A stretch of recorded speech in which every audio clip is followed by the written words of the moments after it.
Alrighty, ready. Hi. How's it going, y'all? Um, I normally start off with music and such, but yeah, today I forgot to unmute. I forgot to unmute the audio line there, so it's all good. Hi. So today, I'm gonna be focusing actually on my background here because um we'll be doing the interview with Bay Ray on Friday. So I figured we would get started with that. Oh, hi. It's good to see you, Rhapsody. Of course. Thank you so much for joining. Good evening. Um, when it comes to streaming here, I'm so much so promoted, I guess, by Midjourney in that regard, that like my numbers here tend to be a lot smaller. So I really appreciate everybody who does take the time and come in these things, and especially Rhapsody. You've been such a big supporter and stuff. I really do appreciate it sincerely. Um, the main thing is that's fine. Small numbers mean more interactions. I would hope so for sure, especially if we like keep doing this for a while. Um, for me anyway, like most of this, these kind of streams, I just didn't really think would be entertaining to people, but I've been proven wrong to by others at this point. I do watch streamers now. I didn't used to. Um, Vinny Vinesauce was the only streamer I watched prior. Um, and he's an old school streamer, old school. Him and Joel actually, both from Vinesauce.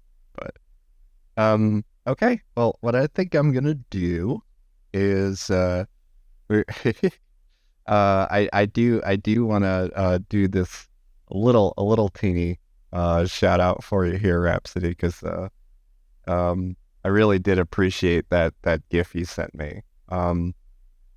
I was not expecting to get a whole like little animated sequence, right? That's always so anyone that puts effort into a Vic thing at all is always so cool to me. Um, and you actually put in, let's see here. I'll grab this really quick. Boop, browser here. There's more to come. I would love to see it for sure. See here, fan art. I have two folders: fan art and fake art. And I'll make sure I click the right one here. So this is so cool. So cool to see. I think I have to force it to loop. So let me see. Um no, okay, so what's cool about this actually, Rhapsody, is that you might have just made my new subscriber, you know, um what do you call it? Like when it boops up, right, and says you've subscribed or whatever, it'd be fun to kind of put it down here. And then it's just like poof, Vic shows up for a second or something like that. That'd be cute. I gotta mess around with Streamlabs and put that in. But is that gonna let me repeat it? Wait, I said it. Okay, let me take a look here. Yeah, you go ahead and send it, and I'll put it up there. For now, I'll just mute this. I so the thing that like when it comes to the Discord here, let me actually see if I have this loaded up here yet.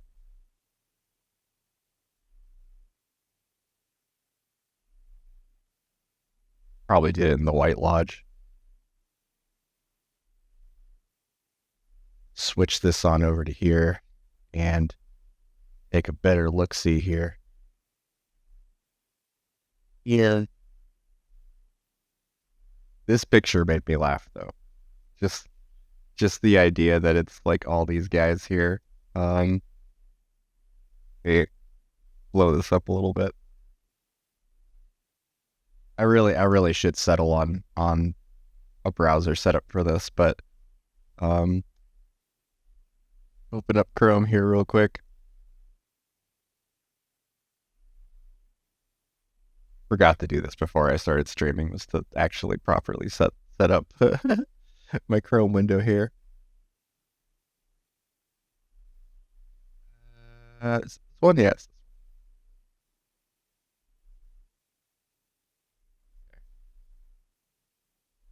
pop that open all big here.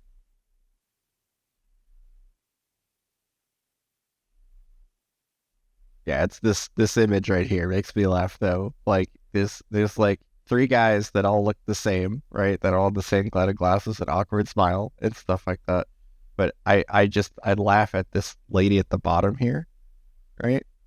How it's just like a mostly almost disembodied head that's there. Like, I'm gonna blow out the candles, but there's no candles. Like I don't know. It just makes me laugh. And I feel like I knew this kid in school. Like as awkward as this is, like I feel like I know this kid.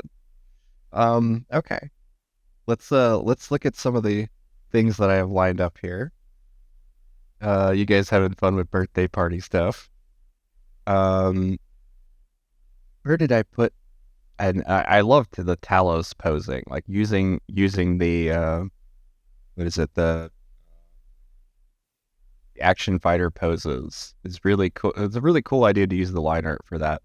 And I feel like I'm going to probably end up finishing this thing soon. I do really like how we're able to get him to just blow up mountains and stuff. That's so. By the way, you should probably notice people on your Discord that that the stream is live. Yeah, yeah. I do purposely I don't ping as often as I should. Really just comes down to I don't want to spam too much, right? And I know that's why people follow. They want to be spammed, but it feels like spam to me, right? If I just keep tagging at everyone or at here or whatever, I'll do an at here. I'll do an at here just to get some more interest in here. Um, it is something I'm conscious of though. Um, let's do. We'll just grab link here. Twitch. There we go.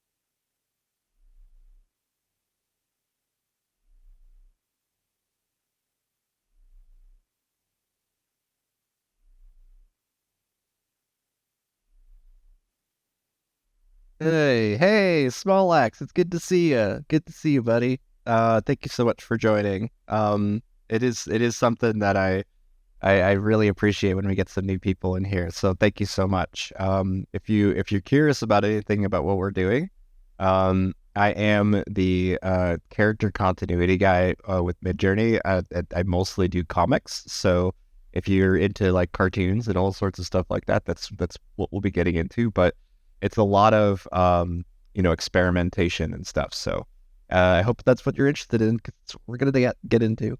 I'm just making a quick little shout out here. Here I am streaming. If anyone wants to join, make stuff together. Yeah, let's do that. Sure. Boom. Okay. We'll see if anyone else joins. That'll be fun. Ooh, oh yeah, yeah. If you got a prompt in mind, feel free to let me know. I'll run it for you. Um, I will say too that all the kind of like prompt stuff that I'll be doing, like I kind of have an untethered or like, okay, let me put it this way.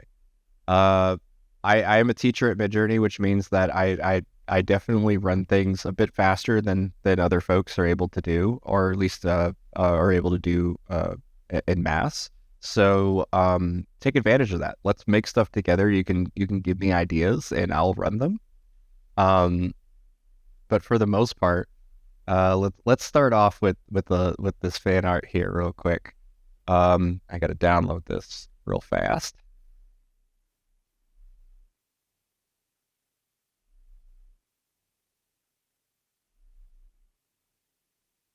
There it goes. All right. And like I said, I have two folders, one for fake art and one for fan art. I got to make sure it goes into the right folder. There we go. Now I'll be able to pull this up here. Properties. Let's actually make it big first so you guys can immediately see this like as soon as it starts. Like Rhapsody made this wonderful little pop-up sort of notification here. And I just need to change the file here with this one. That should work. There you go. Poof. That looks so cool. I really love this. This is great. And yeah, you used Pico for the backgrounds, right? I'm curious to hear your full workflow because I am an After Effects guy. I that's where most of my job was at Robot Chicken, was just being the After Effects guy. Pico for the background and some of the character. Oh, cool. It's cool to know the character was involved in that too. Oftentimes I'm using the like smart fill, remove background kind of stuff in Photoshop in order to give myself a clean plate. So yeah, it's really cool to kind of combine those approaches so that you get a clean background movement, and then you can have your character more dynamically controlled because you can then, mask the character and stuff. I can send you a project if you want. Yeah, I mean, anytime you got something you want me to send or want me to see and mess around with, I highly recommend, especially if it's a prompt, you just bring it /show into one of the lodges, and we'll do it that way. X-Slayer, hey, it's good to see you, buddy. Thank you so much for joining. I love seeing the regular faces. Definitely love seeing you guys. Let me actually. This is great though, Rhapsody. Thank you so much. I really do appreciate seeing.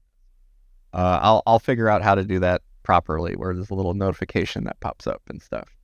Let me actually grab the chat box window here. I'm gonna copy that over because I noticed in one of my previous streams that my chat box wasn't showing up in one of these here. Yeah, it's this one.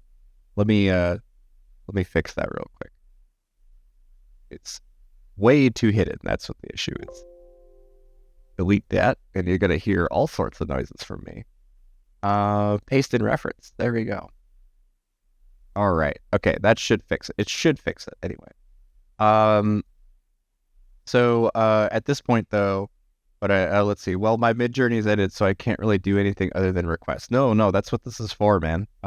This is 100% for requests and such. I want to be able to fulfill a lot of those prompt requests and I know that you're big in the prompt request, channel and stuff like that. I really do want to be able to just dedicate as much time as I can to getting people's prompts done there. But at the same time too, it does actually take time for me to run those manually and stuff like that. I always appreciate when the other members can come in and actually diversify the results, because I only have one way that I tend to do things, maybe one or two ways, and seeing a dozen people have a dozen different approaches to the same problem is so much better. So that's what I hope prompt request turns into on our Discord. And just a little quick shout out for anyone who's new here. If you go to victorgnarly.com, and I'll pull that up so you guys can see here. If you go to victorgnarly.com, on the top right corner, you'll have the Discord button. You're welcome to join our Discord. That's where we're going to make all this stuff today. And I have an Instagram as well if you want to kind of keep up with some of the stuff that I end up making. I have a new comic posting tomorrow. I haven't decided the name on it yet. It's either going to be called the Satellite of Pain or the Satellite of Hate, but it's probably going to be the Satellite of Pain. And whatever you just said there got censored.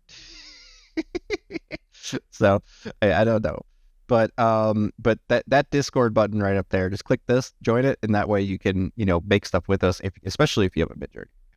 So, all right, cool. Let's get into it. First thing I'm gonna do is I am going to grab some of the backgrounds and stuff that. Like the main thing is that we need to make a background that works for this Bayrate interview. If you all don't know, Bayrate will be joining on. Let's see, do I have that still up here? Probably in my start. Yeah, it's in my stream start here. I'll pull it up differently, but I will be exploring V6 with Bayrate, who's the guy behind Gollum. Not the voice, not the actor. He's is specifically the creature facial lead. So he's like the guy who made Gollum possible in terms of like the technical side of the stuff. Amazing guy. I really love Bay, and you guys are gonna be so excited to see this. So I'm gonna copy this banner. I'll mute this really quick, and I'll post it down here so that it's like a little ad letting you know that that's what we're going to be doing on next Friday. Yeah, assuming it loads. Yeah. Oh, there it is. Boop. Okay. So I have way too much stuff on my screen. Legal Beagle. It's good to see you, buddy. Of course it's good to see you, Legal Beagle. It's I already have way too much stuff on my screen. Hello there. Yes, I'm so glad to see you guys here. Thank you so much for joining. Let's go ahead and let me put this down here, and then I'm going to switch on over to the web browser here, and let's make a background together really quick, because I think that's what first thing we need to do is I need to get out of this stuffy house. Okay. I have one space that's outside the house right now, okay? And it's here. Oops. There we go. There. All right. So this is the one place that I have that is not that's not in that house over there. So we need to fantasy up this real good, and I have one inspiration for you guys that we need to base this off of. So whatever we end up making, I'm probably going to prompt it inside of the White Lodge. Seeing as also that's where I'll pull this up here. That's where Rhapsody was working on the fan art thing that we just showed. So that's really cool. But what we're gonna do is we need to make a unique background for this. We need to make an interview. And so what I'm thinking is let's base it off of something. And I can't think of anything better, at least for me, than this. Let me full screen this really quick. I can't think of anything better than this. All right. Like I want to do a Space Ghost Coast to Coast interview with the Lord of the Rings Gollum guy, Bay, where it's just us talking on the online like this, and then we have the Discord running where we're doing all sorts of prompts and stuff. But if we need a stage, and we need it to be kind of fantasy themed, that's kind of my goals for today, at least, is just to make a unique streamer background, maybe a space station, or yeah, you know what, because my new comic that's going to be coming out, I am doing an homage to Mystery Science Theater 3000. Okay, it's a bit of a loose homage to it, a fantasy themed space station. We can at least prop that and see what we get. Is that an MJ image? Yes, it is, Legal Beagle. It is. That was one from I believe V3. I am for a giant space elevator that is a giant plant. Yeah, right. Beanstalk. Yeah. It would be kind of funny to be like, I really don't want to push any sort of heavenly imagery or anything like that, so I'm not going to like put Victor in the clouds or nothing. I was already grodied out by one of the people who made me Jesus. Like, I was like, no, please stop. That is not what you guys should be doing. I was literally just talking to another artist here today, and they were like, that's what cults do. And I'm like, no, stop it. Like it's important to recognize that, I don't want you to do that. You can do it for funnies. That's fine. That's fine all day. But yeah, any sort of religious imagery, it's not like I'm offended by it at all. In fact, I find it quite funny. But I am definitely going to be not a big fan of you turning my OC into Jesus. One of us. Yeah. It's important to recognize when you're gaining a cult following. Hey, I don't know what if my following would be quote unquote cult like, but I definitely feel like I am teaching you guys things. And whenever that phrase kind of comes in, like, oh, he's a mentor, oh, he's whatever, the instant jump that people have is, oh, okay, it's a cult.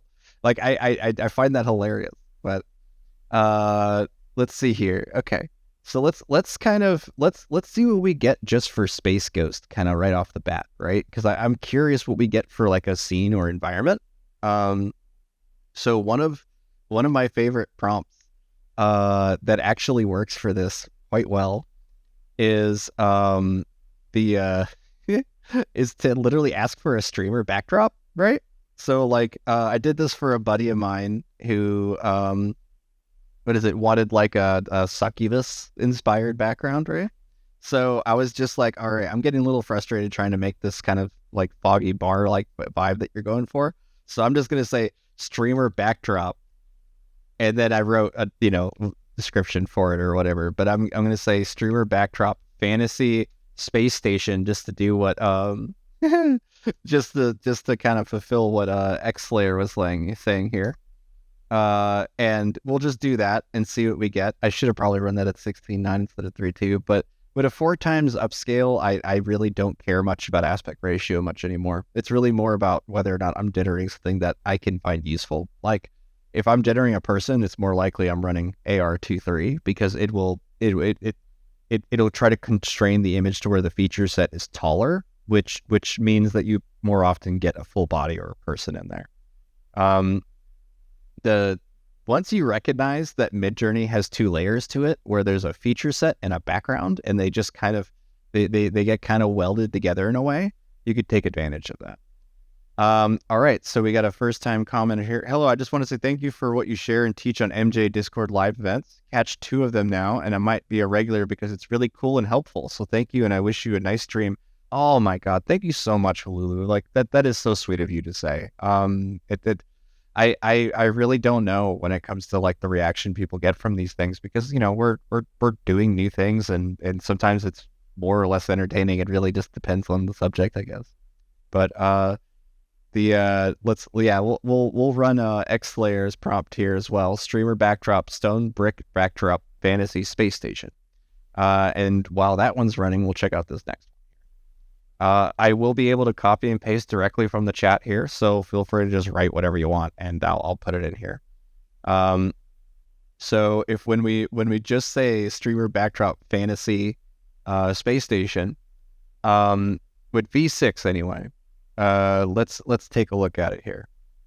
With V6, we immediately see some really cool like swirly like time warpy like going through space warp kind of stuff. But my only hesitation with this is that there's no real like stage or scene there, so we probably need to describe it as that. I do want to run a Space Ghost prompt and see what we get out of that too. All right, so this is a little cooler. I like this one a lot more. Let's take a look. This one's X Layers. There's some really neat imagery in this one actually. So let's take a look at the second one here first, just because it immediately draws my eye. Look at this kind of like Unreal Tournament sort of background that's here. This is really cool. I love this. I love wherever it's going with this. Like that's super cool. Some pretty neat stuff when it comes to like the windows through here. Like there's the dual pane kind of effect going on, but it's not really that interesting otherwise. And this is also cool. Again, okay. Are you guys trying to like make Victor into like I remember Tenchi Muyo, right? The anime Tenchi Muyo. And they would have like these giant space station, like these giant spaceships that were like gothic cathedrals and stuff. That's what this is really cool. Let's see here. Legal Beal said TVA themed retro look would fit with your 90s office characters. Oh yeah, I fully agree with that, Legal. It definitely, if I was going for like, okay, you're going to be interviewing Sage and Michael, or they're going to be, I would want to get a female co-host. Like I would feel a little weird asking Kiki to do that. All right. It would be fun to do with my wife, but I don't know if she'd ever be down for that. It would just be something to where I would want to have both characters represented in some way. I'll up-res that for you, X-Slayer. There you go. So if you guys are running into account issues, like your account's run out or anything like that, we can always upscale these, and that's what X-Slayer is asking me to do here. So I want to see here. This one is from Rhapsody. Fantasy space world where clouds are colliding and a space station is surrounded by clouds. Aura in the stars. Fantasy space station. I don't know how V6 handles redundancies, but there is some really cool imagery out of this one. I can definitely see Pika Labs also going nuts with this stuff. And anything with organics like this is gonna look really cool. It may not have a good sense of scale, but it will definitely look cool. We'll probably run one or two of these later. So I'm gonna upscale whichever ones kind of have a red marker on it, so I know from X-Layer here. But I do want to kind of emphasize two of these though, because I think that there is some potential in saying that, because I don't want to spoil anything from tomorrow's comic, okay? Because I will be posting a comic tomorrow on Reddit. But it does involve it might involve something in space. So I kind of want to lean on this. This seems like a fun idea. So one of the things is with V6, we can't actually we don't have the controls that we would before. Okay. So I know I'm partially covering things up here. I really should kind of fix up this stream a little bit, but what I want to do, and I'll move myself here just to make this a little more obvious. Let's do this. Yeah, I'm just going to kind of peek in the corner here. Okay. So one of the things is that we can actually downscale to 5.2 or Niji if we want to get all of our controls back that we had before. So I'm just going to do that here. We're going to start with a variation subtle of this one, and I'm going to switch this to 5.2. And then also do a variation subtle in Niji. And the reason why I do Niji, even when I'm not aiming for anime, is just because the data set is so dramatically different that sometimes we just get like really great results from just downstepping to a drawn data set, you know? Same with this one, but I'm going to do it with variation strong. So we'll see how those four come out while you guys are prompted anything else. And we'll get to the backgrounds, of course, but I mostly want to see if I can expand these scenes into usable backgrounds. Just because I do think that there is a little bit of potential in this kind of like, it shouldn't be possible kind of spaces, right? Where it's like, you would have to imagine there's like a force field or whatever, kind of holding the oxygen and everything else from falling away, but, you know, and gravity, you know, that kind of thing. And some of these are just wicked. Like I'm really digging this sort of like RGB space. I will say it's a little too purple in that regard, but it's definitely cool. It reminds me of the street art, like like people who do spray paint, of like spray painting this, you know, all the cool celestial stuff on there. Oh, that fourth one might be neat though. Okay, so if I upres this one just so you guys can see it. If we were to expand this one left and right and then give it a stage, this is a perfect backdrop, honestly, in terms of like the composition of it. We want something that's pretty flat like this. We could have something floating in the background, right? Like, you know, use bridge in one of the prompts. Yeah, I probably should. Definitely should add bridge. So like it's like a command bridge, right? Let's see here. I'll do the one that I said I liked here. So let's see. This one here. Let's do a bridge of the ship of the space station, or is there bridge of the spaceship? Let's just say that. And then we'll go with that one. And then when I'm looking at this here, we can kind of take a look at some of our Niji and V5.2 results here. So with Niji, we either got extreme distortion, but we got relatively the same shot, or we got no space at all, and it just becomes this kind of weird, drawn, distorted image. The second one's kind of cool, but it's not our original image at all, right? It's just lost in what our intention was with this. But let's see if we have any others coming in here. All right, so this is one of the variation strongs using that same one. And, you know, like I do dig it. It has a very cool look to it. So far, not really a streamer background though, right? Just kind of cool spaces. Um, all right, cool. Look at this. All right, this is the bridge of the spaceship. Wow, look at the detail of this one right here. That's just nuts. All those controls, all those buttons, that looks so cool. Um, Way too busy for what I want to do, but it is really cool. Um, yeah, yeah, this is all really neat. I kind of want to re-roll this one, but do it at the correct aspect ratio for what we're doing. That should get us going good here. If you guys have any requests at all, feel free to post them as text chat here, and I will copy and paste them into the prompts here, and we will start creating stuff together. Streamer backdrop inside the Hobbit house. Okay, yeah. I'm definitely curious to see how this looks. It would be funny to like throw in a bunch of aesthetic sheets, or sorry, not sheets, but a bunch of aesthetic prompts into this. So this is the Hobbit one here. Streamer backdrop for a Hobbit looks amazing. Just amazing. Like, look at this. I want to live there. Who doesn't want to live there? Right? Like, it looks great. It just looks great. There's like no problems at all, except for the fact that there's a bunch of modern cooking appliances and things here. Very cool. Yeah, I would like to live there immediately. I mean, just looking how comfy some of these couches and stuff are is just like tantalizing. And it's really cool to see the complexity of the textiles, particularly. So cool. Um, you grew up in a castle? Okay, right. You can't just say that and then and then expect it to be left alone. Well, please explain. Please explain how you grew up in a castle. Um, that's great. Let's. So Rhapsody, the pretty princess, growing up in a castle. Let's do. I like all of these honestly, but I wanna try the thing I was mentioning, where if we hit re-roll on this, and then I'm gonna do solar punk. Let's do clockwork. Clockwork machinery.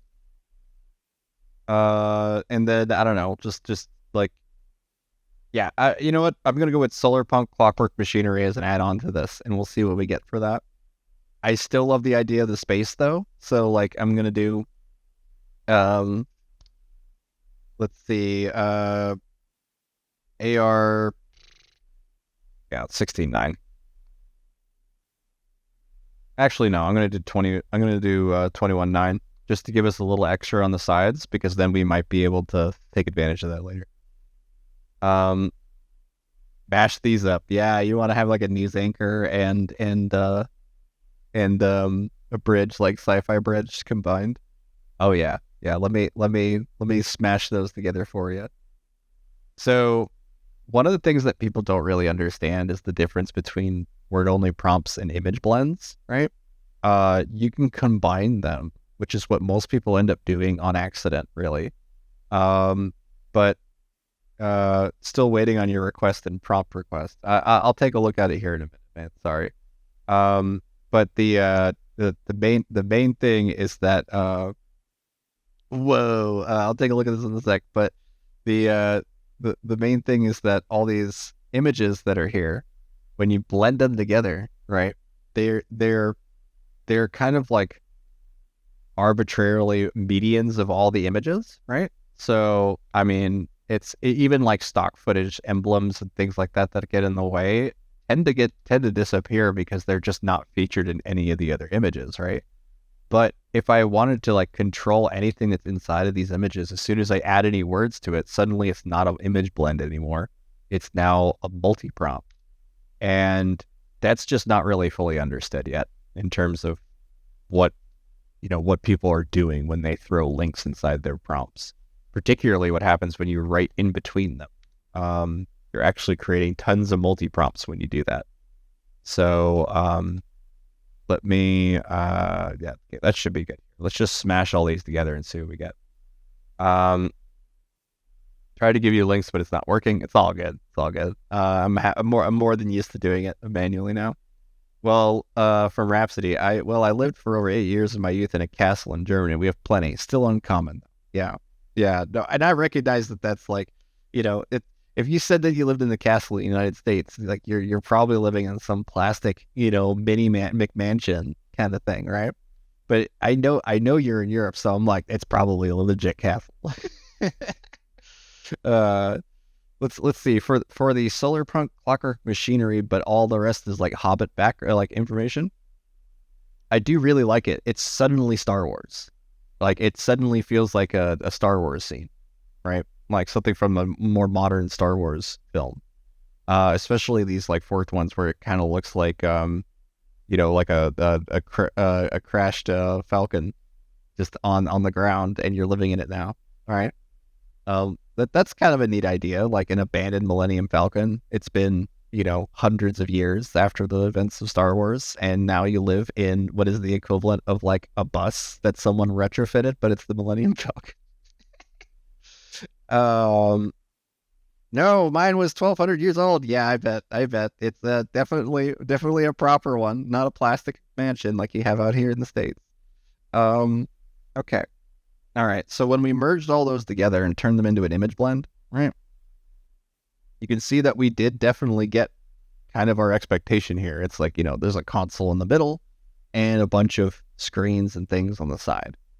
But if I add any words to this, let's say, let me add Space Ghost, Coast to Coast, and we'll see what we get here.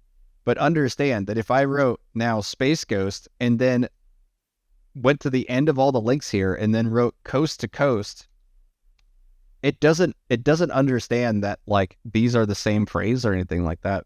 These are now three different prompts, if not more. I'm still not fully confirmed, by the way, whether or not each link is technically considered a multi-prompt. But the thing is that the only thing I know for sure is one, the order does not matter. But as soon as you separate things by links, right, they are not read as the same line of code anymore. Like it's just not the same. So instead of splitting it like this, I want to make sure all my text, at least for this example, is up here in Space Ghost Coast to Coast, all one thing up here, and then submit that. Oops, I probably should have put an aspect ratio on that. Let me do that too. Yeah.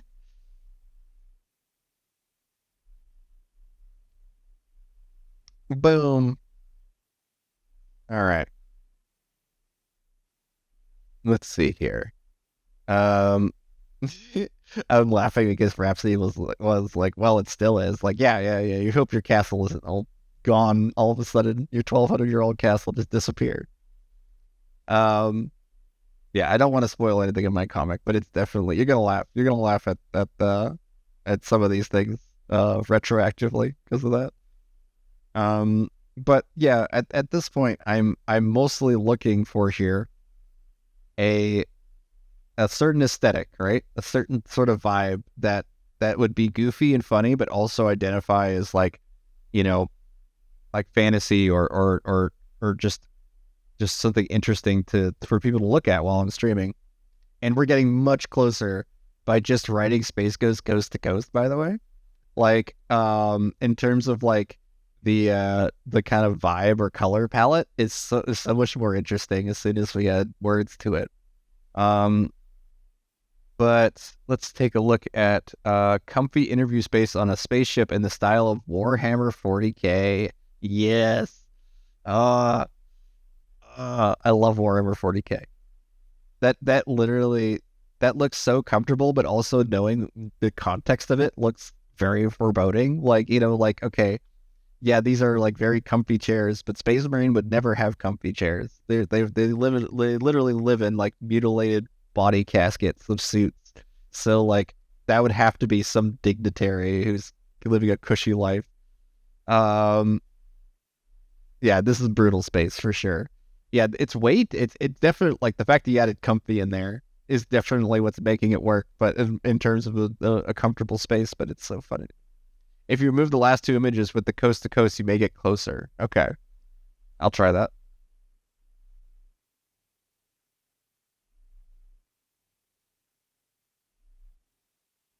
And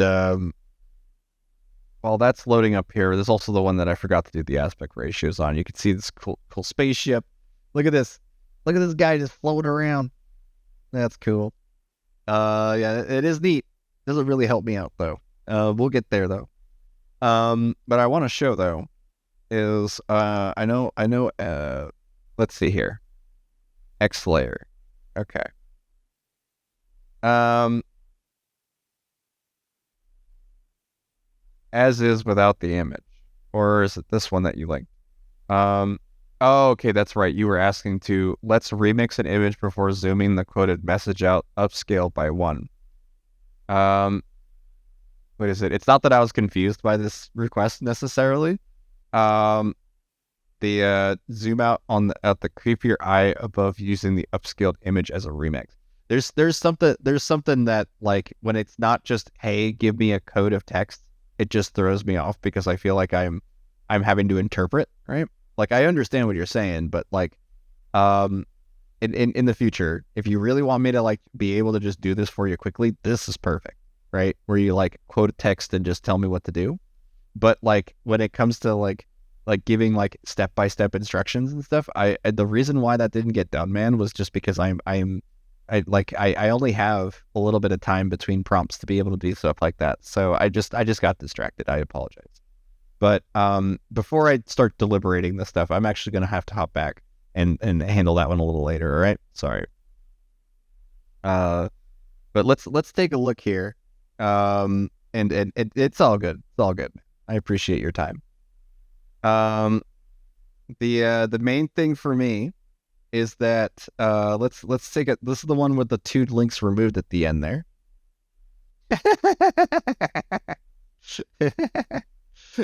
I do think you're right. I do think you're right that it would probably work better.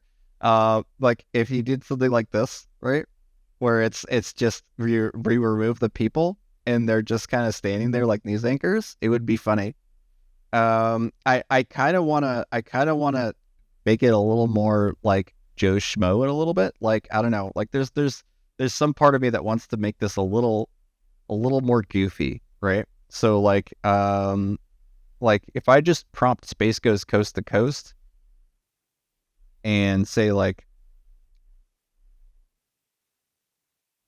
oh my, some of these look amazing. They just do. Because like if I just throw any of these hyper realistic backgrounds in there, I'll tell you right now that it's like it's cool. Don't get me wrong, I think it's cool, but I think in terms of clashing with my character art style and stuff, it might be a little too hard. So like that's why I'm leaning on Space Ghost as well, is because I know that aesthetic will look pretty cool. So like if I say Space Ghost coast to coast, and then we'll do castle in space. Well, let's actually zoom back up to the prompt that was done earlier. This one here, from X Layer, the stone brick backdrop. That was a bit of a tongue twister. Let's go for that. And then AR 21.9. And if needed, I'll either write like an anime aesthetic just to get us some line art, or I can just prompt it as an EG and go from there. Your background should include dedicated screens so that when you show multiple things, you can size them and rescreen them. Absolutely. So one of the things that shows up often when we don't write too much for streamer prompts is it actually gives us those blank spaces. The one of the things that makes this really hard for me is the fact that I'm using Discord. I don't have a set layout or format for a lot of this stuff. So like even moving this screen just a little bit up here so that you guys can see what I'm typing in this window, right, means that every other one of them has now that same change. And that sucks when it comes to trying to like make this a plug and play experience for you guys. So excuse any sort of fumbling or juggling of windows. It's just gonna have to be part of the experience for now. But let's take a look at Space Ghost Coast to Coast Stone Brick Backdrop Fantasy Space Station. Okay, yes. I was definitely more aiming for this kind of stuff because I wanted it to be this big open, like kind of like visible thing to look at. But Yes, and I will be having multiple Discord browsers to solve that. I already do that actually for the between VC chat or sorry VC create and VC chat. That's two different browser windows. But the problem is the browser window has the same freaking rule. Like, look at this. I'm moving it around. I'm moving it around, and it'll be different or permanent for every one of them afterwards. So yeah, it's a bit of a hassle. But we're gonna get a backdrop today, and we're gonna make this look cool. So let's just get that done, and then we'll have dedicated windows and start programming that stuff. If able, we'll see. Um, let's go ahead and I like this one a lot. Um, focus, focus. Yeah. You're asking the heavily dyslexic ADHD kid to focus. Yeah, it's like oh you should just buy a planner. Yeah, that works. Okay. So if I now prompt this as the Niji instead of V6, I'm curious if we get anything. Um,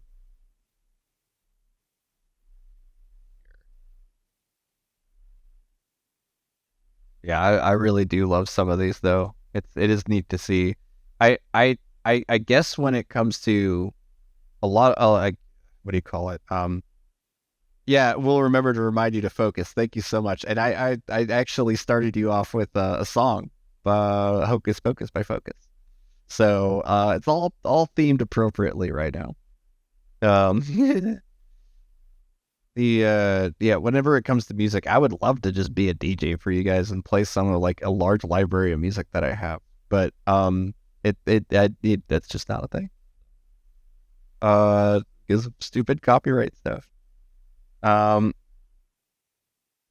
yeah, until the reminders divert, they always do. Um,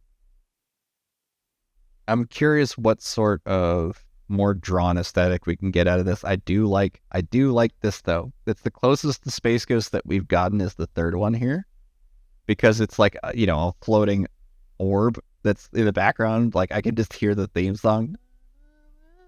Like I can just hear that that opening theme with this. Um, I want it to be on a station though. Some sort of what I would say like magic built castle, right? Made out of stone and rock, would be what I'm aiming for with this. Um, let's take a look at this Niji one here. And you can see that as soon as we bring Niji into the equation, it's very almost like Fantasy Gundam, right? I is cool. It's not really the kind of stuff I want people looking at when we're prompting though. More like when we're making stuff. So I'm gonna take this one with the big rock in it, right? And we'll just do some subtles and stuff on it and see if we can get to Niji here and then go from there.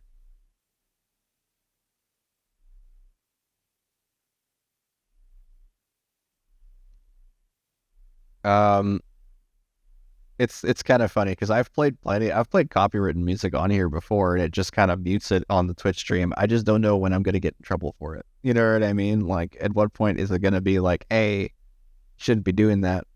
And I know that even me asking you right now is probably a violation in itself with all these stupid terms and service nonsense things. So I'm just gonna play it on the safe side and leave it as is. I'm sorry if you want to listen to music, you can hit play on something, and you're more than welcome to while things load up here. Okay, let's see the Niji one here though. Um, yeah, they're pretty cool. They're kind of they're still like desolate on a planet though. Share your playlist. Yeah, I could do that. Let me do that real quick. Just in case I end up opening something I shouldn't, I'm gonna swap over to the empty couch here. Um, so my comic series Beyond the Valley is actually based off of music. Um, the almost every issue or page even has some kind of song that it was based off. Even some of the comics that have been now been taken down, those are all based off of a playlist that I put together. And it's on my YouTube and stuff, so you're welcome to like find it that way. Um, there is a band called Beyond the Valley of Dolls. That's funny. Of the Dolls. It's if I just search for Victor Gnarly on YouTube and then go to the channel and then playlists on it, there is a Beyond the Valley soundtrack. Right. Ah, ah. You guys didn't hear that. That's all good. I'm going to post it in both text chat. Actually, you know what? I'll put it in media share, and I'll also post it here. That way you guys get it too. Jump scare, I bet. Yeah, there's probably a jump scare for you all there. Yeah, enjoy the Bush by Machine Head jump scare. But all the songs that are featured inside that playlist had or have comics that are based off of them in some way. So enjoy. B6 prompt. Space goes coast to coast style of fantasy castle on the moon of refabricated as a space station. Ooh. Let's try that.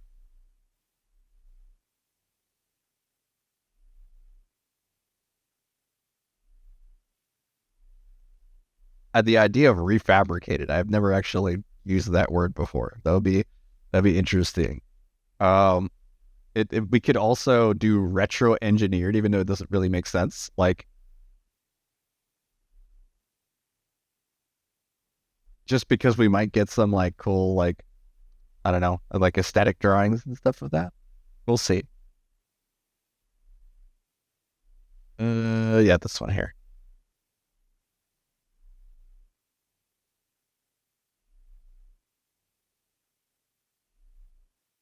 So there is a secret subreddit that I was a part of for a while. You guys get to know all the secrets today.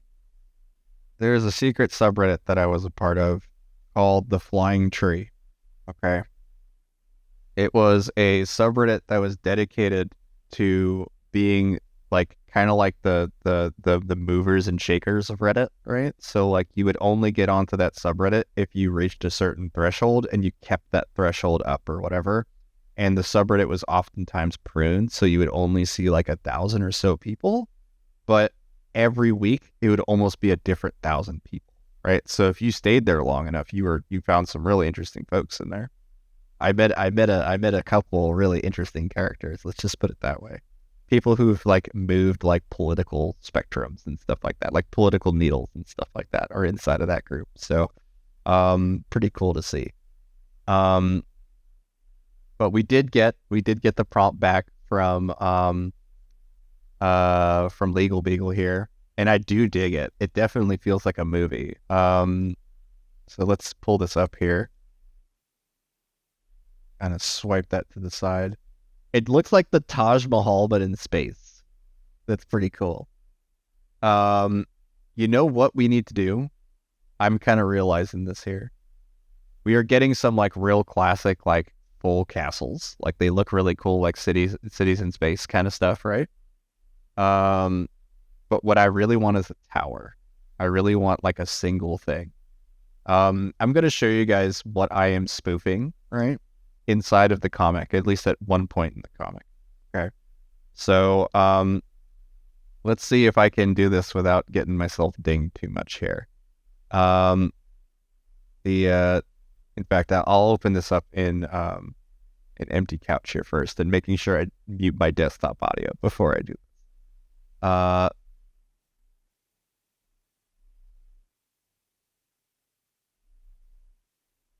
this. Of course, I can't spell that right. And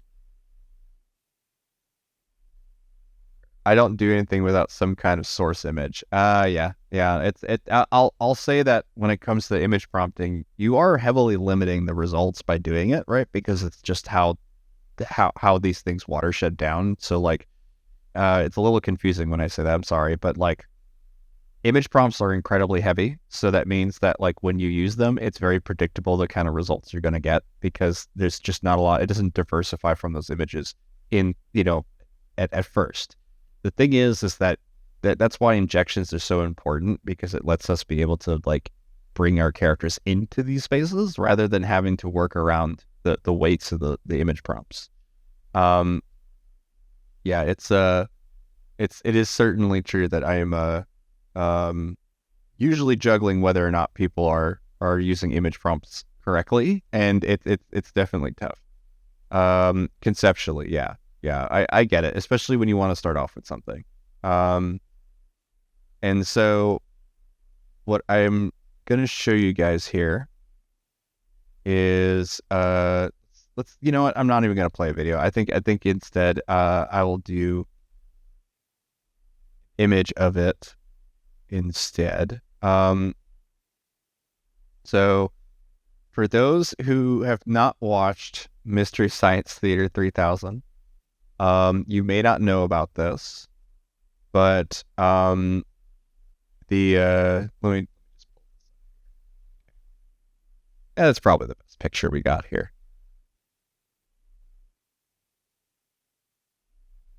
Here is a close-up of the Satellite of Love from Mystery Science Theater 3000. It's a dog bone. Okay, it's a dog bone. I don't want you to tell me otherwise. It's a dog bone. Okay. Um, the I'm going to be spoofing the ship from Mystery Science Theater 3000 for this. And so anything that kind of has this aesthetic to it is going to be what we need, right? So what I'm going to do is I'm going to copy this and I'm going to do /describe, and I'm going to drag in this high-res picture of the Satellite of Love. And we'll go from there. Let's see. A futuristic space lodge, floating on the surface of an alien planet. Nah, I don't want it floating on the surface. Space goes coast to coast style. Oh my god, it prompted it inside of the description. What the hell? Oh no, wait, I'm reading you guys. Damn it. I'm reading what you guys are writing. God damn it. Ignore that. I'm dumb. A spaceship with an Earth in the background in the style of elaborate detailing. Okay, this is more of what I was talking. I don't know what I can't even think. Like I talked before. I think I apologize. Let's go ahead and you know what? I'm just gonna hit Imagine All on these. Why not? But there's a couple of useful things that we can learn from this right off the bat, and it really just comes down to the fact that like elaborate detailing and the certain styles, like people's names that are here, might be useful, but two atomic spaceships on a planet orbiting in space. Interesting. All right. Describe never gets my subject right. It does aesthetics fine, but is super simple on subject. Yeah, that's where OpenAI kind of comes in for that for sure. But the one thing that is certainly true, that you cannot get out of this /describe, and we'll go into the results here in a minute, but there is a sort of like B movie, C movie, like sci-fi trope, especially from the 70s to the 90s, of where you would build sets by finding random trash and then spray painting it silver and then gluing it to the wall. So like if we do the Mystery Science Theater 3000 set, for example, you're going to see that there is a bunch of random doodads of literally random crap on the walls.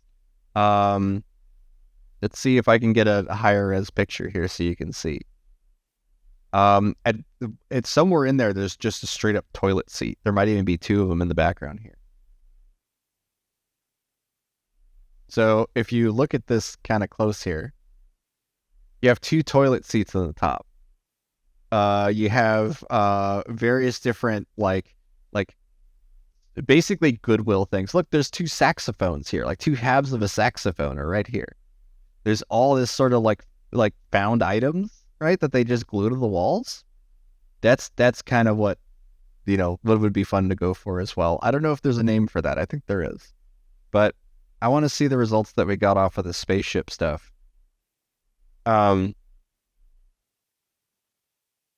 So this is the spaceship with a Earth in the background in the style of elaborate detail. I like the elaborate detail. That's pretty cool. Circling the Earth big ship in the style of various different people's names. Cool. Yeah.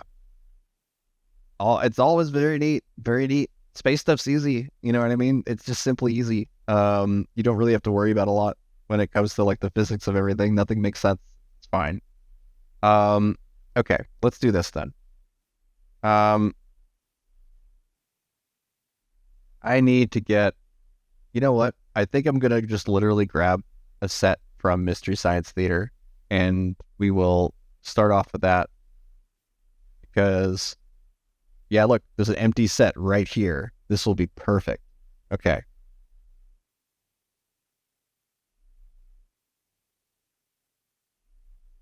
All right. I am curious what the slash describe gets us, but it lets at least the slash describe understand that it's like a bunch of random crap on the walls. So let's see if it figures that out.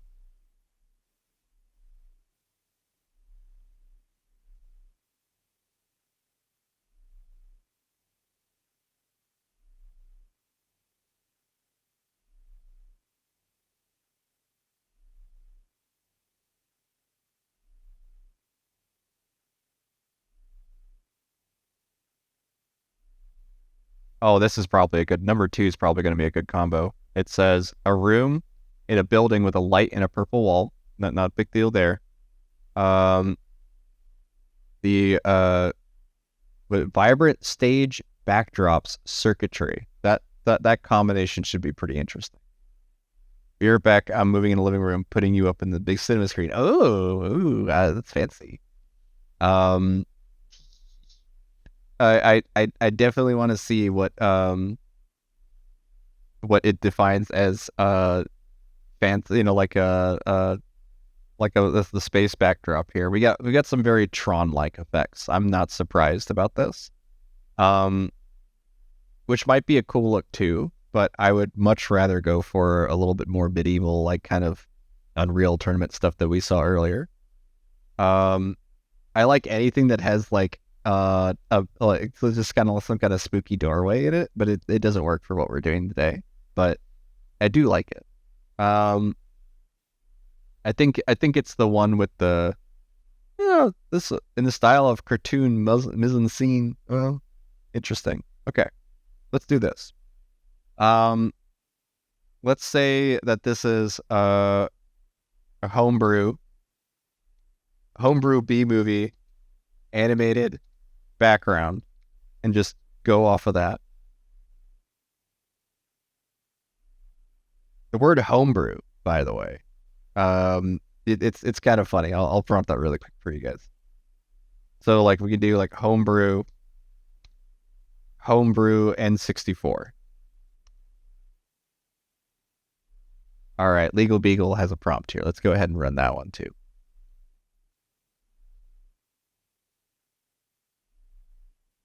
All right. It's always handy when you guys know code. Just throw it in there. Copy paste. Done. um, let's see here. All right. Much better. Much better in terms of getting this kind of like wicked like background detailing and stuff. Like that's really cool. And the lighting is still really dramatic, so I might reduce a couple things in the prompt, but it is really cool. I do like it. So if we look at homebrew here, a homebrew N64, really, really funny to me just how much it's able to nail in terms of like, oh look, yeah, that's definitely polished, finished, but it doesn't really look homebrew. Like, and then it just scuffs up stuff. You know what I mean? Like, just kind of smashes things together. Cool.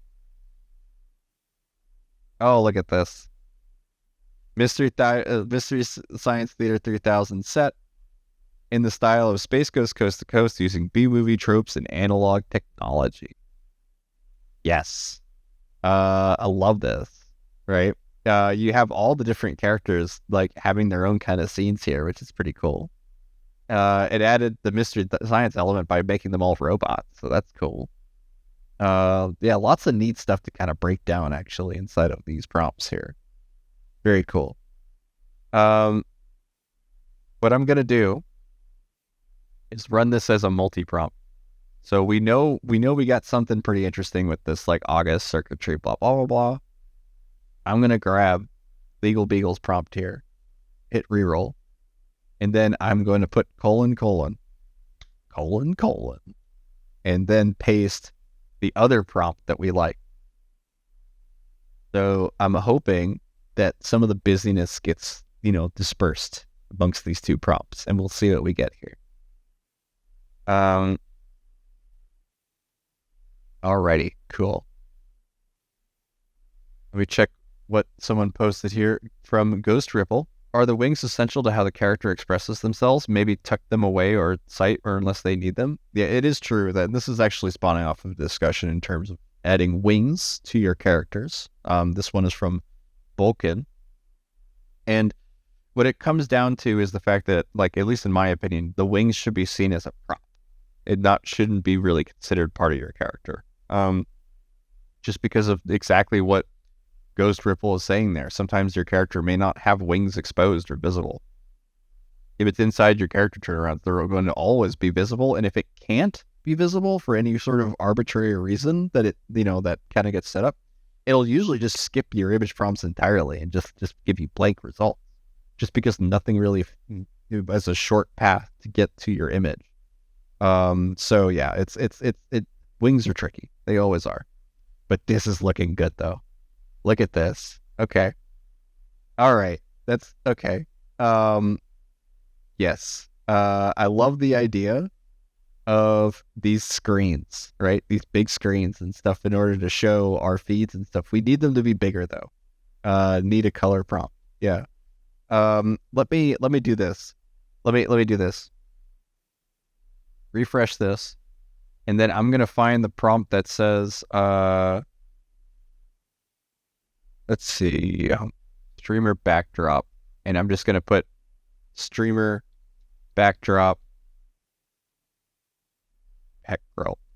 backdrop.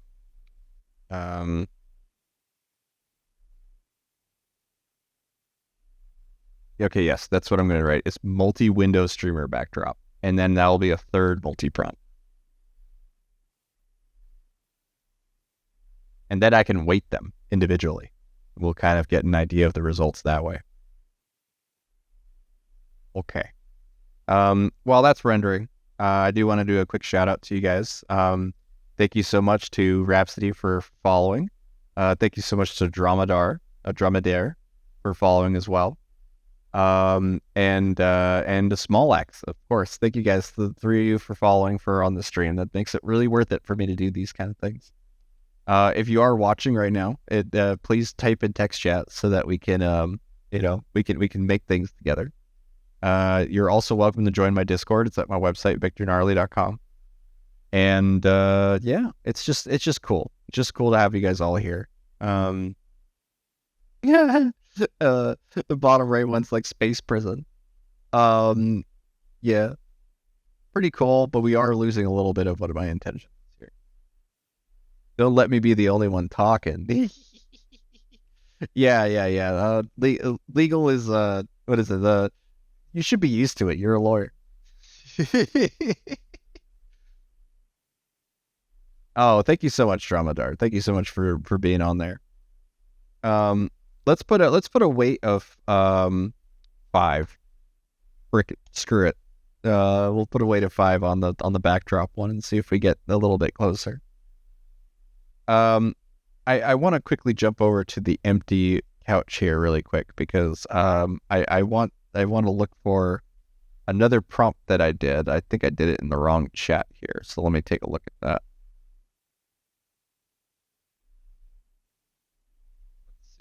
Just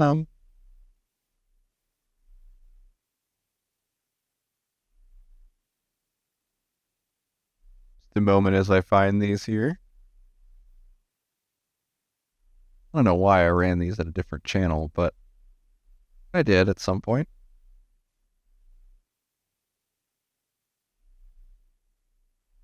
Just write them as a background? I probably did.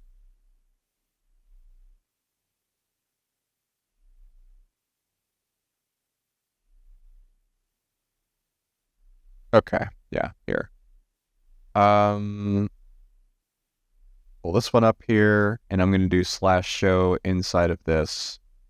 that you guys can see this and also see this one, because I did run some with the storybook prompt, right? From us here. So let me grab that, post that in here.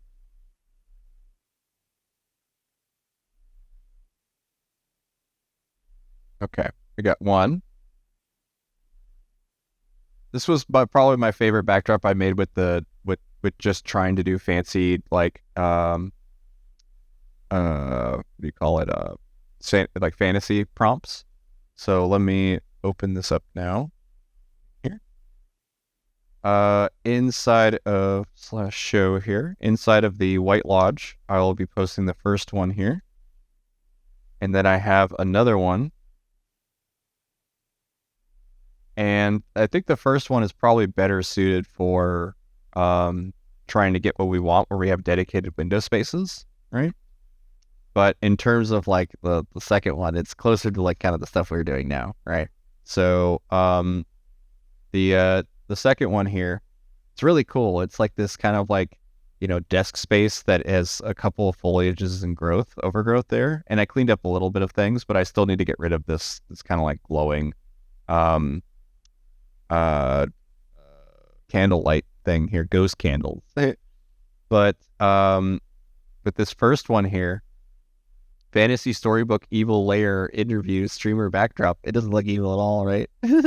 But it's a lot better for a backdrop because I can easily throw in something onto that green area there and just go from there. So I'm going to zoom out of this 1.5.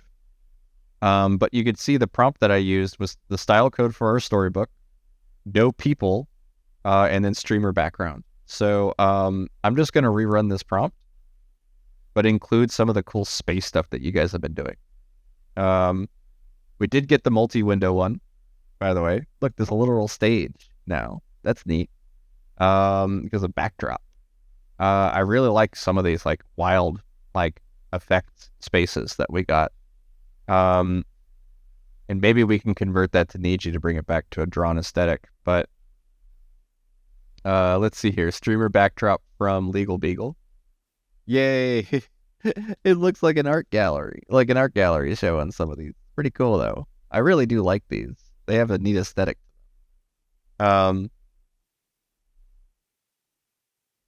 Let's take a look at one of these zoom outs here as soon as they're done. Getting ready for the debate, yeah. The wizard debates are happening right now, by the way. Pretty funny. Let's see all the wizard postings, IRL stuff going on. I do like the first one a lot, but it adds a lot of cropping and framing to it. So I'm gonna get the I think we should probably go for the second one here. Maybe. I'm gonna just re-roll it. I want to see other options.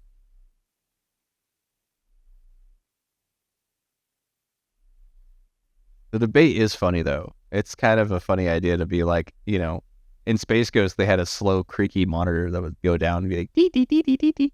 I did get requested by another artist to be to say, hey, can you include the ant from Space Ghost Coast to Coast, where the ant just slowly distracts the audience for 15 minutes because they needed to make a filler episode. Yeah, the stages look good though. They do look good. We could easily in-paint them to make some pretty cool stuff on them too. But let's take a look at how this kind of like more foresty one kind of comes out, and then maybe do a variation on whatever we kind of settle on and see if there's, more spaces we can go through. Eventually I'll settle on something that looks decent with this character art here. The other option, by the way, is to force the aesthetic. If you go to my Discord here and then click on Vic Gnarly under the projects or in production tab, if you then click on the pinned messages, you'll see that there is a code specifically for Victor. That's a Niji code.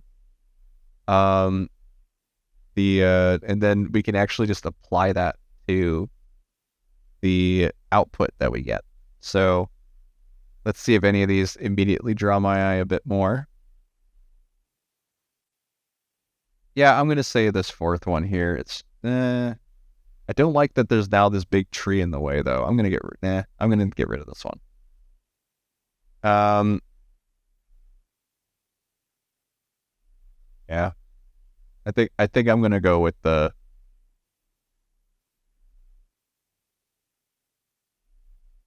Still want one with a bunch of glittery stuff on it. So I'm gonna get rid of. Let's do a negative on no um fireflies. It just to kind of emphasize we don't want a bunch of random little floating golden bits and stuff like that. We can even say particle effect, no particles. Like just see what it does there. But multi-window streamer backdrop. This one was on relax mode from Beagle here. I do like that. That's pretty intense. Um, yeah, that second one's pretty on the money. So if we look at that a little closer here, it's got the right width to it, right? Where there's all these different like little multi-windows and things that we might be able to take advantage of. But if I just punch in a little bit, right? I can kind of imagine Bay on that circle, right? He's just kind of talking in there. And I'm here in the corner. So I'm gonna upscale this one just so we have it. I'll do both upscales, why not? And then I'm gonna show you the need to transfer, and I'll probably put on some music for a minute so I can take a quick little break, get another drink in here. But I want to show you guys this first. So this is the one with no fireflies inside of the prompt. Just trying to get rid of some of the golden speckles, and it's not really doing it, right? I do like the fourth one though. There's too much scenery around it, but it's fine. It'll be fine for what I want to show you guys. Will he be in the stream with camera, or will he be on a webcam? Actually, you guys will be able to talk to him directly and get his live reactions to everything. So we will be making a character, but it will be his little alien dude from his comics. He has an AI comic series about his dog, and there's a little alien companion that he has for them. And I'm sure he'll dig into some of the more details of it. I honestly have to actually buy the book and read it. But yes, he has some AI comics of himself, of his dog and stuff that I'm sure that we're gonna play around with. I already made a Victor version of his dog, and he got a giggle out of that. So, but what I want to show you guys here is that we can now apply this. Let's do a variation subtle on both of these with Victor's style code, which should enforce a lot more red and triangular imagery, which is what I go for a lot with my stuff.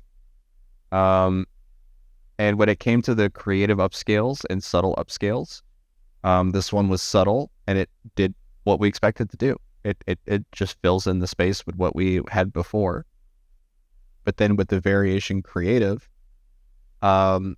it basically looks at the imagery and goes, okay, all right, well, this might make sense here too. And it just kind of cleans up some of the detailing. It also will ruin prompts too. Like, you have to be careful using the upscale, particularly creative upscale. But we'll leave it at that for now. We have a bunch of rainbow backdrops from Legal Beagle as well. Very cool to see streamers and things like that. Streamers. It literally said streamers, and it put a bunch of streamers in the background. That's funny. Streamers. Yeah, exactly. Allow. I'm gonna have to allow that comment. Allow. Yeah, streamers. Okay. Let's see here. All right. So this is now converted to Victor's style code, and there's a little castle there now. It cleaned up all the glittery bits. All the fireflies are gone now because those probably inside the other style code, right? The environment makes no sense now, though. Like at all. It's just kind of an open area. Not a lot of description going on there. But what I'm gonna do is we'll do a variation subtle, and we'll post Victor's code into the V6 ones as well. All right, I'm back. Okay. So when we converted it to Victor's Niji code here, Instantly, wow, it actually made it look so much more like sterile. Like it almost like we are watching a very bad, except for the last one. I like the last one a lot. A lot of cool things happening in that one. I'm gonna upres that one. Just a lot of cool black shaped things everywhere. Um, might be able to turn that into stone and stuff. Very cool on some of these, but they are largely Tron like and somewhat feel like the new Star Wars, the Star Trek stuff, and I really don't like the new Star Trek. That look is just weird. But look at this.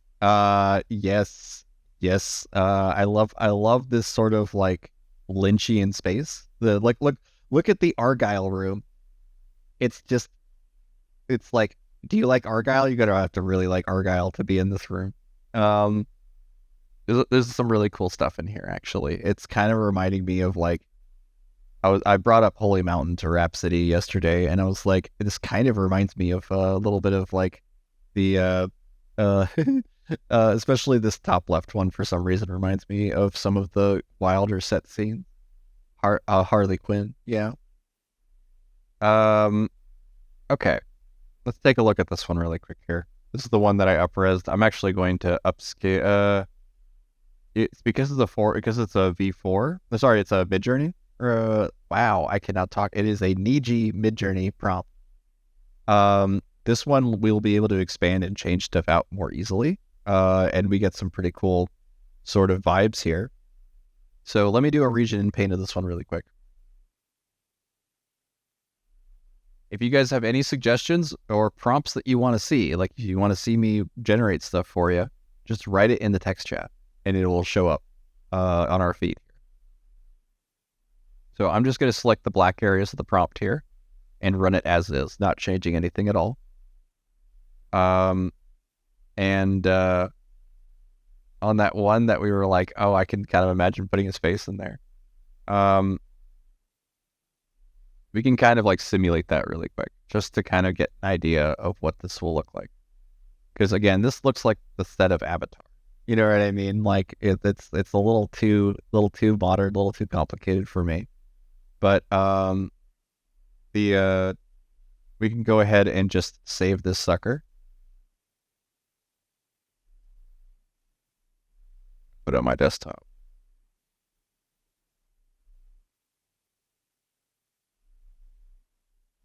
All right, Xlayer said neo-Victorian anime screen cap.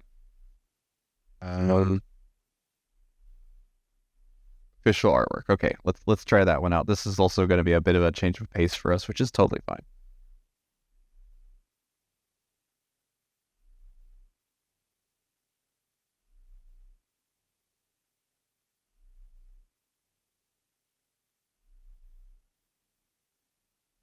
I like what Rhapsody's trying to do here. She's trying to get that couch in there. Yeah, do it. This is gonna look great when this gets done. Like just a little more in painting, and you could definitely get a cool couch space for Bay here for sure. Um. Okay. Cool. So you could see that I kind of have more of an open environmental space here. I can now throw something in the front here as a separate prompt and then composite these two. I'll also run the other Xlayer prompt here as well. Ooh, you used it. Oh, nice. That's your anime one. Awesome. All right. So from Xlayer here, we have and I'll lock this real quick.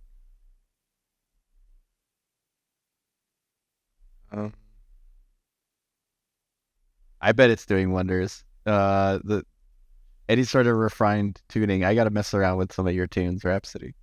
Um, let me move the text box here real quick so we can see this.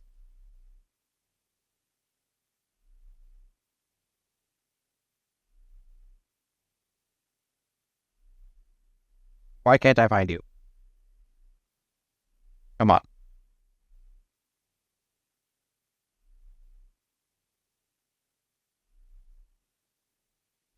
Why am I having trouble with this? Oh, I have to scroll up. I have too many windows open. I have to switch that out. Okay. All right. Finally. Sorry about that.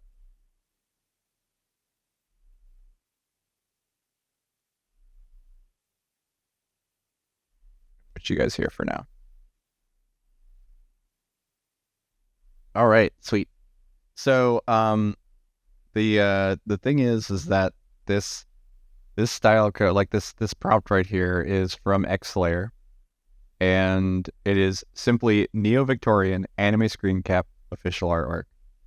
Official artwork also bypasses a lot of the amateur blurring and kind of like, abstract elements that will you'll definitely see like in film and grain and like, I'm sorry, in film and media and other things. But the reason why official artwork works is because everything is going to be nice and clean for an official art piece, right? The problem with official art actually is just how forcibly diversified all those results are. So like if you click on any one of these characters here and did a variation strong, you might get what you want, but you may very well have to remove the original artwork prompt in order for to get these characters to be a little more consistent, or things like that. Just because it's going to force it into these very constrained compositions. Um, all right, let's and I'm going to let Rhapsody keep doing her thing on here. I'm curious to see what results kind of come out of that. But um, this one was from Legal Beagle, and then I'll get to Xlayer's other prompt here. The glow being kind of distorted in the middle there is great, though. I can definitely replace it with a regular globe. I do like this set a lot more, though. It has the right combination of like wacky and not, but like I would have to remove a good chunk of like this weird perspective center console. Yeah, flip it. Right, right. Definitely. Definitely, definitely. This one has potential. But let's check out the neo-Victorian futuristic A Boy and Girl Wandering Around the Streets anime screen cap official artwork.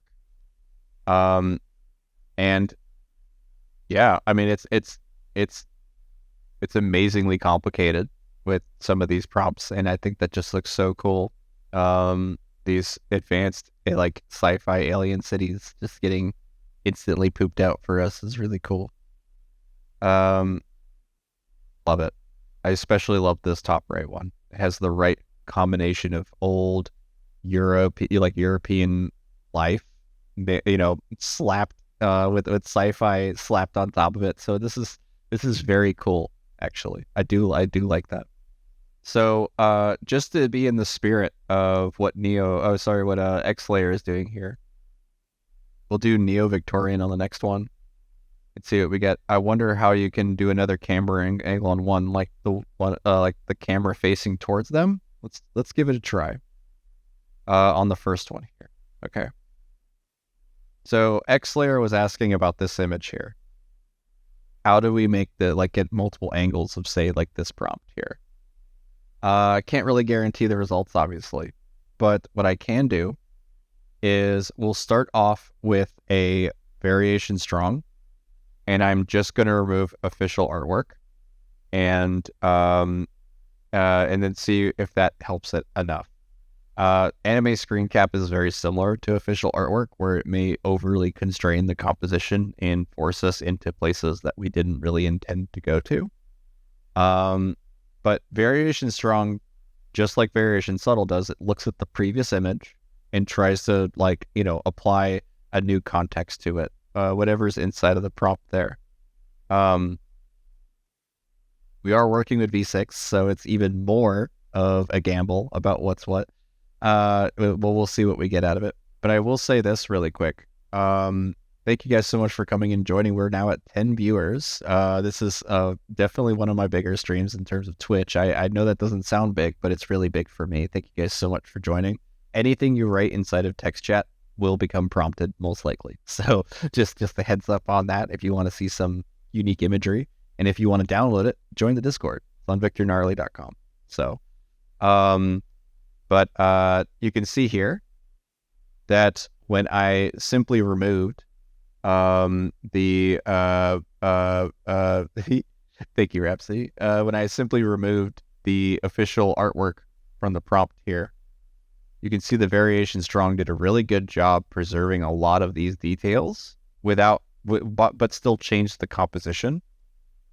You would then select your favorites from this, either keep going and then re-inject back later your characters into this, assuming that you know are happy with the Niji versions of this or whatever.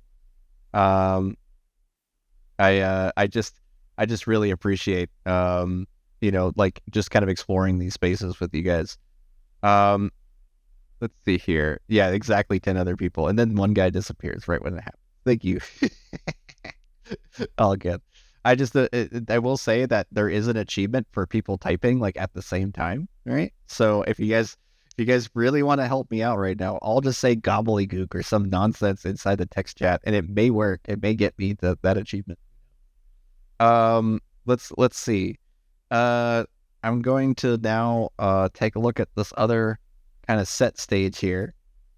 Yes, we're getting into some wacky construction here. In fact, it's neat. It's neat, but I wanna let's push the liminal a little more. I have in the Sage comics actually another style code here. Sage's style code for Niji. It wasn't really my intention when I built it, right? But it does have this neat effect of creating liminal spaces. So we're gonna try that out. Everybody join me in writing long text prompts about nothing. Yes. So like if I come into here, hit reroll on this, and then write in Sage's style code in here. Let's take a look at it.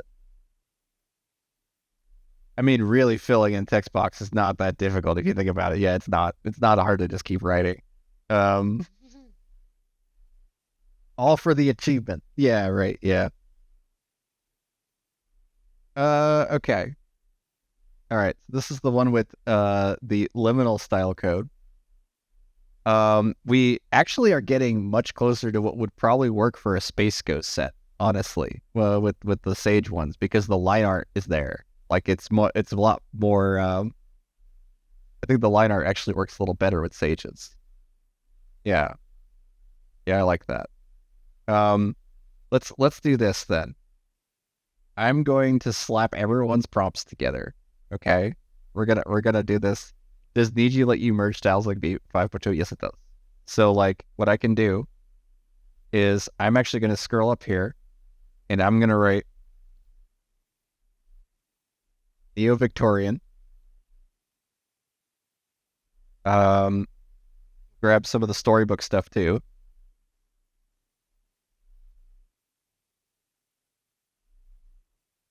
I'm gonna grab all of Legal Beagle's prompt here. I'm not even gonna worry about doing the rest of the multi-prompt. Well, yeah, I really should split these up a little bit, just a little bit. And then at the end, I'm gonna add Sage's style code. This is bonkers. We'll see what happens. Um, I will say too that like eventually we'll get into like streamer accessories and things too. So like if you guys want to like, make your own streamers and things like that, I can show you how I do that. Oh yeah, and you can combine the codes too. That's right. Forgot about that for a moment. Let's actually change the aspect ratio on this because I'm already getting some kind of interesting results, but like I really want the aspect ratio to be right.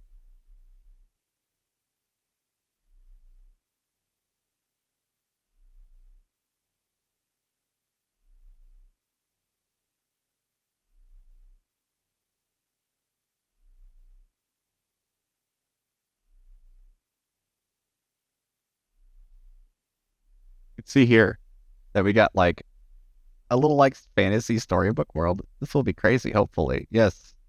Yes. The we should probably try to do the combination one. I want to see if you're probably already running that, but I'm curious to see. Weird, weird.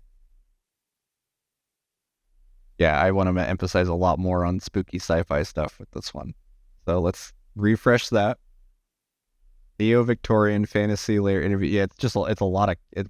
We're hardcore chaos land now. So let's go ahead and I'll write 3 on Neo-Victorian. Um, let's do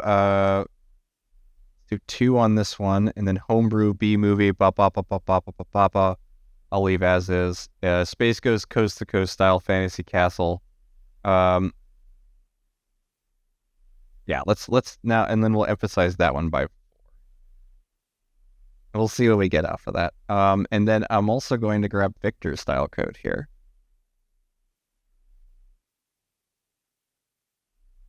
And we will combine the 2.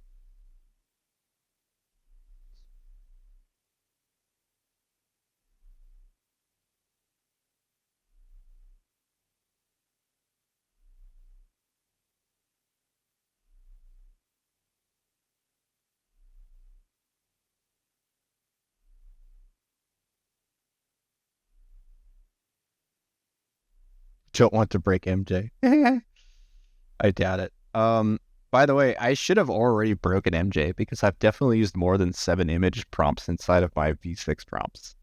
Supposedly that was supposed to be like an issue. So, let's see here. I love some of these environments though. Like we're getting this really interesting cell shaded look, which is common with the liminal space one prompt or thing. But like, yeah, wow, this is cool. I'm like getting like a unique view of a castle here, but I really want to emphasize more of the Space Ghost stuff for sure. Um, let's try. Um,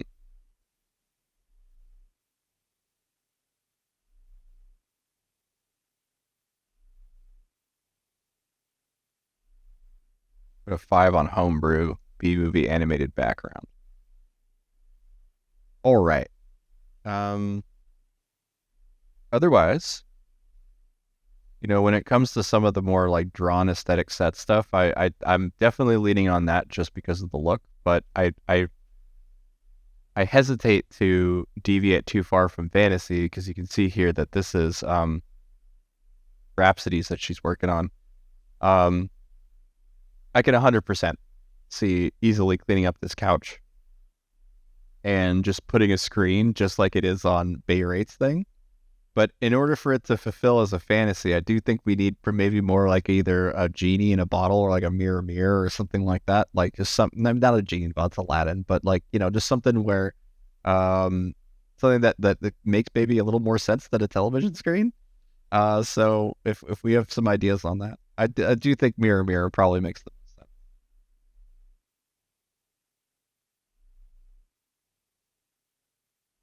Describe this image. Okay.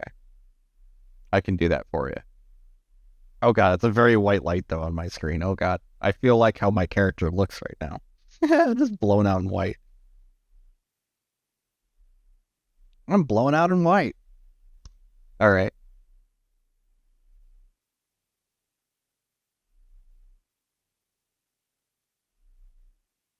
I do like it. It's feeling more like a real backdrop to me. Like, like something that you would see being used because it's not meant to be distracting. You know what I mean?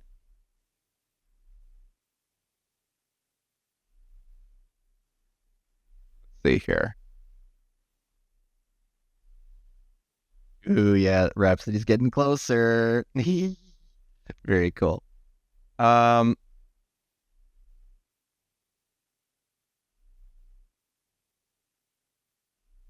yes, I do.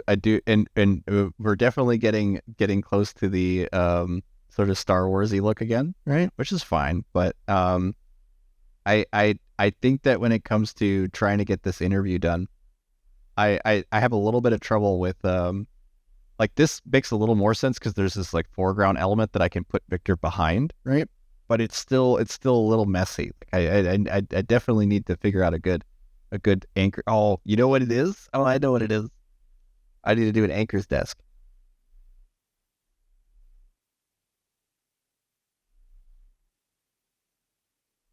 Then I'm going to go back up to our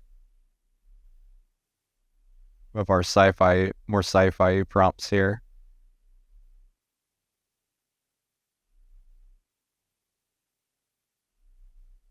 Gothic punk. That's probably what we need to be doing.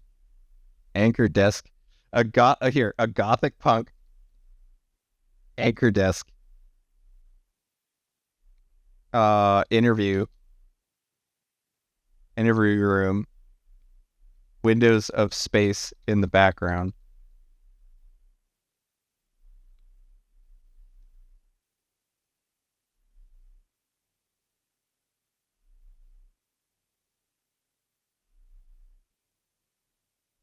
In the background as a hologram, right? I want to put them in the middle of like inside these circles here, like I was showing earlier. We can mess around with that here in a minute. But let's see here, and this one's from Xlayer here. Oh, never mind. So like if yeah, like here, put them in a mirror. That's funny. We're already prompting for mirrors. It's great.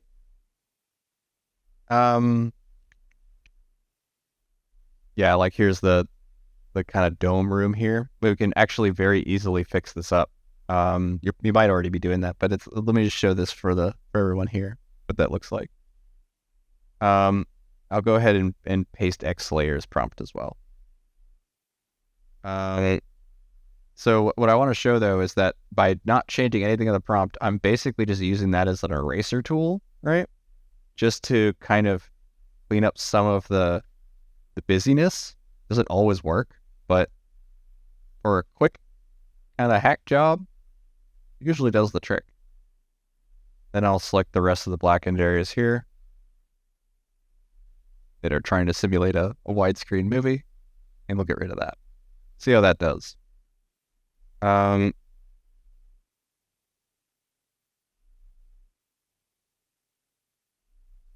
this one is from Xlayer. All right. Here is yes. Honestly, the third one is kind of what I was imagining. It was just like this kind of like big open area that I could put Victor in, you know? And then have Bay on the side that I can just pan over and see. It's unfortunate that the room is kind of like angled a little bit like the Oval Office, right? Like slightly at an angle. And the rest of them are very busy for the most part. So I do think this would make a great like layer though. So like if I up-res this one, and we will go through multiples of these. I'm not going to settle on one of them first. So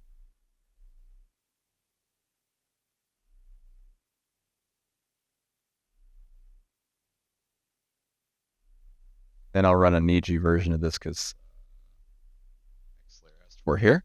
Okay.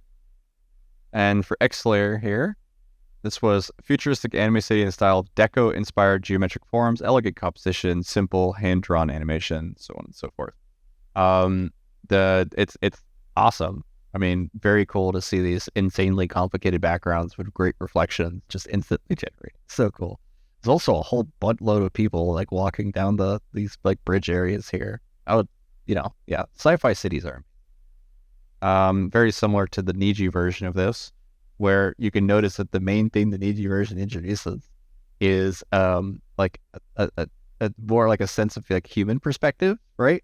I've noticed that a lot with the Niji stuff, that it feels like I'm on a tourism video and I'm like taking pictures of things, as opposed to how some of the regular prompts come out. Look at this. Yes, big portal. Big portal for Bay. I love that. Doctor Strange portal, right. And if the more you make it look like Stargate, right? I'm gonna tantalize Legal Beagle here. The more you look like Stargate, probably the better it is for what we're doing. But I'm gonna show this one here really quick. So I want to convert this to Niji so that I can control the environment and do some in-painting, right? So let's take a look at this. We'll first do 5.2 and then Niji, just to see if, just I might be able to get away with a non-drawn aesthetic, but I'm expecting to stick within Niji for a lot of this stuff. So we'll see. I'll even do a variation strong of that because I think that there's just so much potential within that kind of burgundy look, but it's also we'll just see. We'll just see what we get.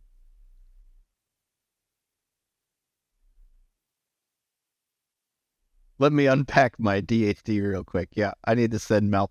Yeah.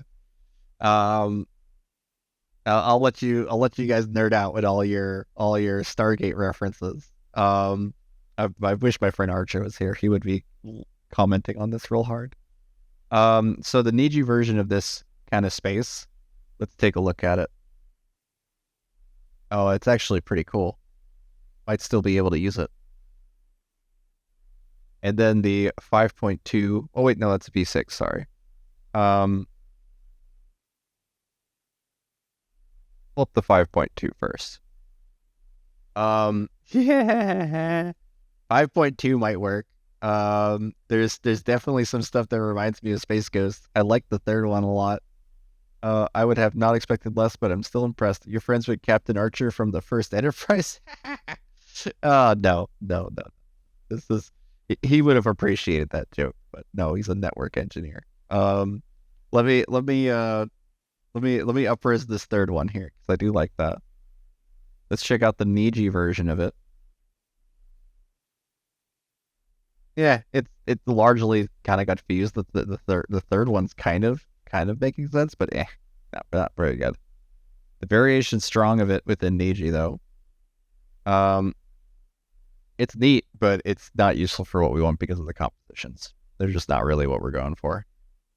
And then the variation strongs, but within V6, again, it kind of gives us a very similar looking space, without necessarily having to like commit to at least having to deviate away from the aesthetics that are in this. So that's really cool. And then Legal Beagle included a picture. Looks to be this one. Okay. Those all my other tabs here.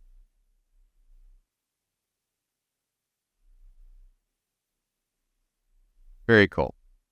We're getting the command consoles. We're getting the screens. Like I can see something maybe with the top left one here. Actually, I think that one might work. And then we'll commit to one or two of these before we really get going on this. I will convert this one to 5.2. As well as Niji.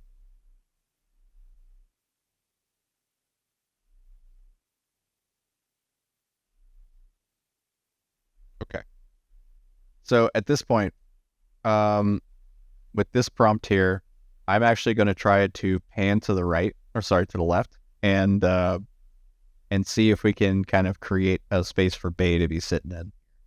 So I'm going to say like, let's just first run it as is. Let's pan to the left. Did get it. All right, now that's cool.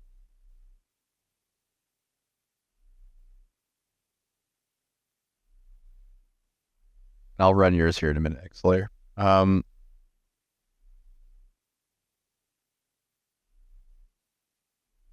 Or name one of the shows, yeah. Getting closer.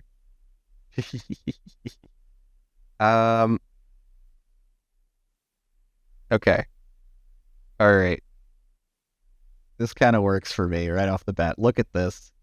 Look at this Rhapsody. You're gonna be like about this, but look, I'm gonna zoom out a little bit. But we have a big orb right here in front of a desk. I could just remove the desk, right? But we have this big orb right here. And it would be funny to have Victor like I'm gonna probably be messing with this one honestly because it's just too funny to me to have these two desks that are like side by side to each other here, and have it set up like that. You're getting super close though when it comes to the portal though. I could tell. Okay, let me up-res this one really quick because the other two not as interesting. A little more stuff I would have to clean up. So not worried about that. Let's clean this one up. First, I have to get my controls back for inpainting and such. I have to click on custom zoom. If you hit make square, it's going to make your image actually really small. We don't want that. So I'm going to do 21:9 just to get us a nice wide and make sure I don't zoom out at all. That will just kind of fill in gaps. So the zoom set to 1, and we'll let that render. And yeah, seeing Wrap just going hard on making this fantasy backdrop work is going to be great. It'll also be funny because I can be like, hey, you want to go to space? And then just wham, and like we're in space. You know what I mean? I would love to make like I would love to make a transition sequence where it's just like you basically do a wipe zoom kind of thing where you're zooming out of one of the frames and then going to another. So we would wipe it into the portal. So it'd be like, and you go into that one, you end up in the other space. Like that's how I would do the transition. Let's see here. All right, we got this. All right, all these are probably basically the same, but they're gonna have little differences on the edges. So like I'm gonna say the top. Do I care about that, or do I not care about that? I'm gonna say that I care about it, so I'm gonna say 2. Now I'm gonna run X layers.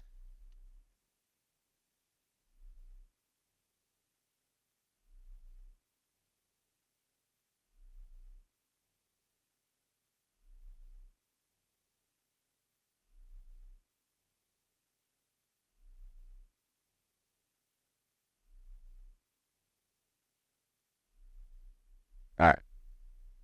So, see what we get for this here. So you can see that this is the one I up-resed. I'm just going to vary a region here, and I'm just going to start cleaning up things that I think would get in the way, right?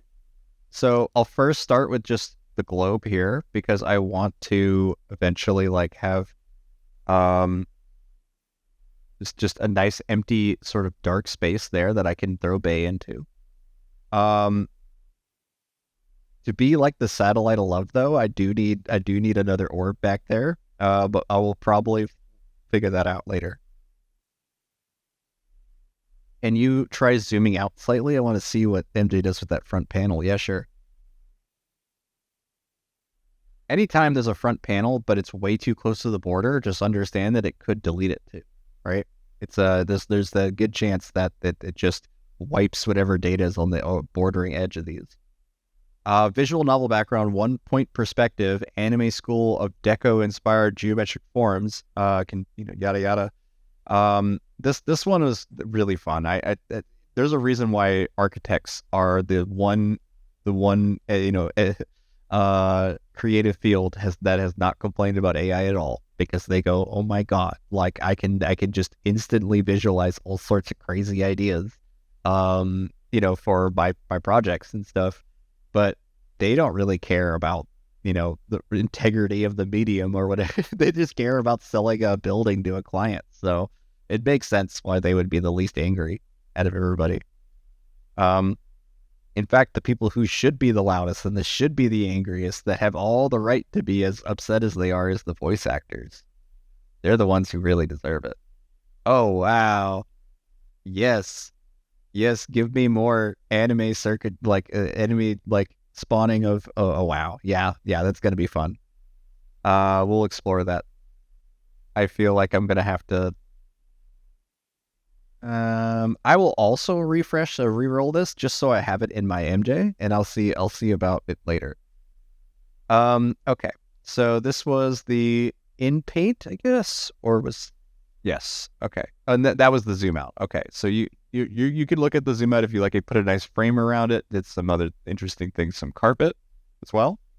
But for this one, this is the in paint that I did where I got rid of the planet. The only thing I'm really making sure at this point is that there's no ugly, weird bits inside of what I removed. And I do this stage by stage by stage until I'm happy with it.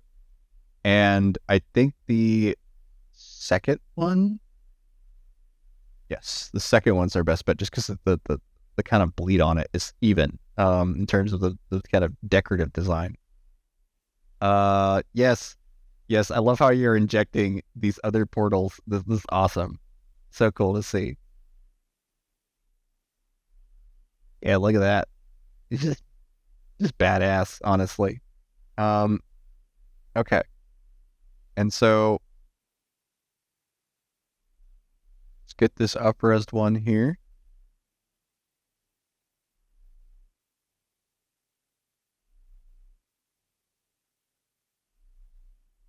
There it is. Oh, no, that's not it. Did I up-res the wrong one? Probably did. Yep. Boop.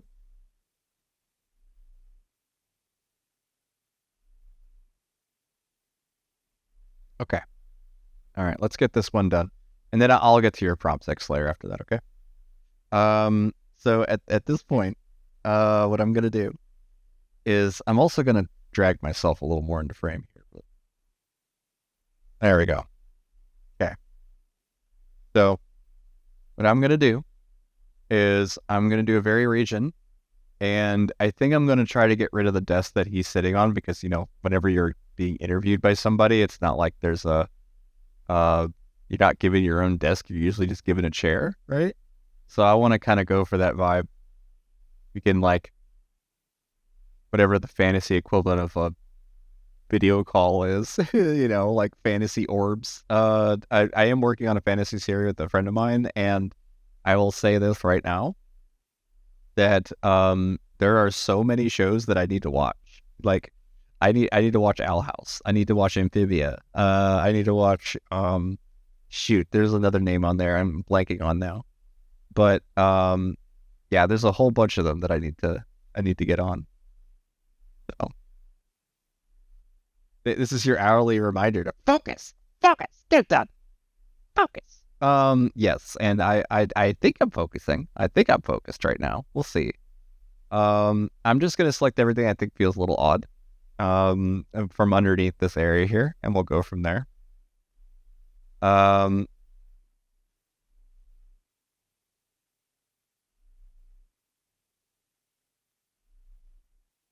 Alrighty. This is your hourly reminder to vote. I'm gonna just grab these two from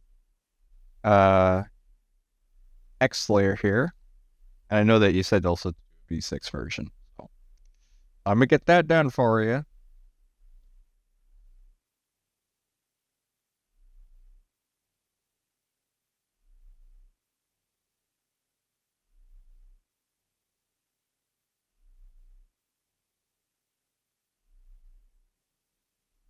All right, you got all those done there, and boom, boom, boom, boom, boom. Cool. All right, so this is the one where we inpainted a new bottom into here. I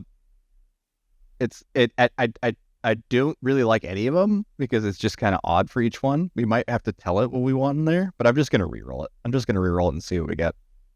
For anyone that's new here, just a quick reminder. Anything you type inside a text chat, I will prompt. And if you go onto our Discord, you can download what we make. So it's a pretty straightforward thing we're doing here today. We're trying to make a new background for me. So it does need a couch. Actually, yes. We should write couch in there. That makes way more sense now that you just said it out loud for me. Let me come back into here. We will go into the very region. Oops. I'm too fast on that one. Because I feel like I'm going to end up using both. You know what I mean? Like both the fantasy one and this kind of like in-space sci-fi one. So I have all this area selected here. I'm just going to delete it all and write leather couch. Let's just hope it's not black couch. Like that one room, that one black interview couch room thing is whenever there's just a lonely couch in a room, that's what I think. Okay, cool. Trying to find something interesting stuff with the theme of tonight in mind. All right, cool. Oh yeah, love seat, right? I need to try love seat out.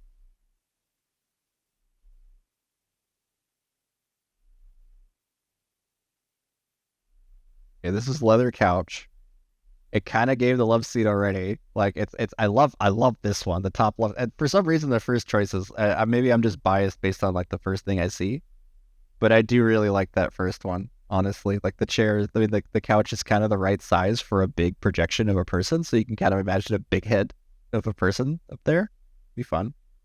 It would also be funny if like there is a disembodied head that's still sorry, a disembodied body. Like what am I even saying? A decapitated body that just sits here.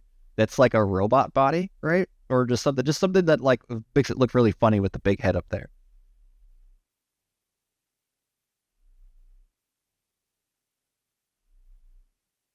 All right, let's see here.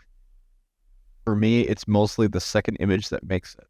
I have to check out what you're talking. The one down here, maybe. But yeah, we'll see. We'll see. Um, okay. I'm gonna do one more variation on the couch one here. Because I want to future on my head in a jar. For me, it's usually three. Oh, okay. I see what you're saying. Yeah, for sure. Um, I'm just going to change the feet of this chair a little bit, like because there's a little bit of nonsensical sort of like armoire or what do you call that? Like where the um the actual legs of the chair kind of look like one of those bathtubs with the little crow's feet on it.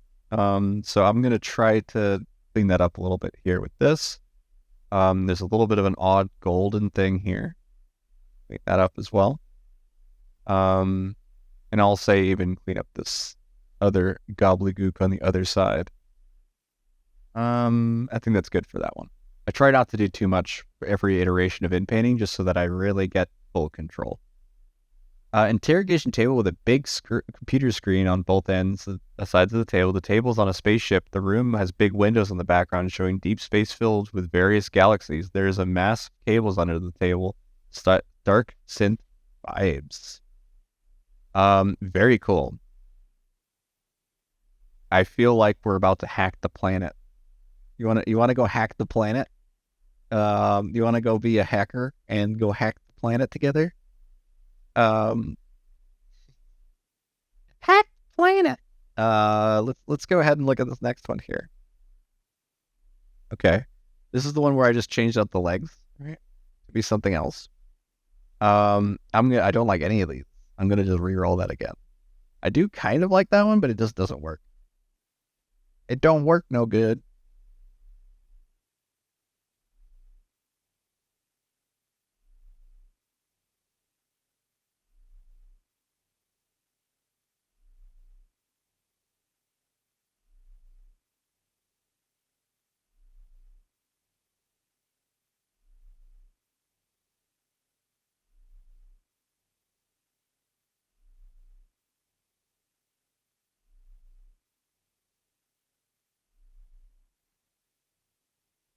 All right, let's see how this one's coming out. All right, give me some proper table legs. Okay, I'm just gonna say that the fourth one here works just because the at least the decorative design the front's even. It kind of works on the top too, but I think this one is probably the better. So I'm gonna go with this one, and then we're gonna start to do the actual, you know, proper skill set stuff when it comes to the After Effects and everything here. So or at least the basic Photoshop stuff I'm doing. There's one last in paint though. I need to do it because otherwise it's gonna irk me when I don't do this later. There is a black bar on the top. I really want to come in and I just want to select that and just say backdrop, just a very simple word that loosely describes the whole image.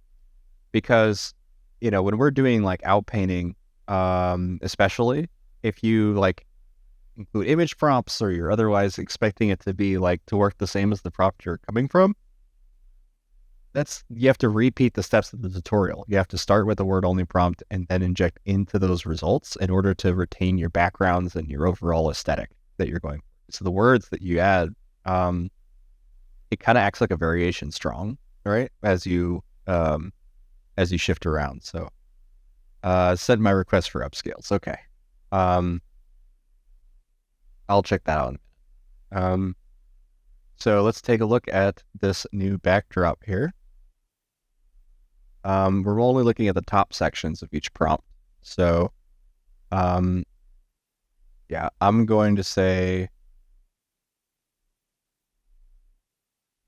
I mean, it's simple. I'll just go with the second one. All right. So at this point, now that we have this image, I am going to upscale it by 4, but we can already start setting it up and getting it ready to go. InPaint is a really nice tool. If you select the larger surface with the leather couch in the prompt, does MDay try to fill the selection with the prompt? Yes, it does. Yes, it does. So if I wanted to put a person in there, for example, so we just have to imagine where the person is inside of this. So like, I'll open this up a little bigger so you guys can see. Maybe there's a better way I can show this. Yeah, here. Okay. So I can then select towards the center of this and just kind of imagine where a person would be standing, or sorry, sitting, my bad. And then just ask for robot sitting.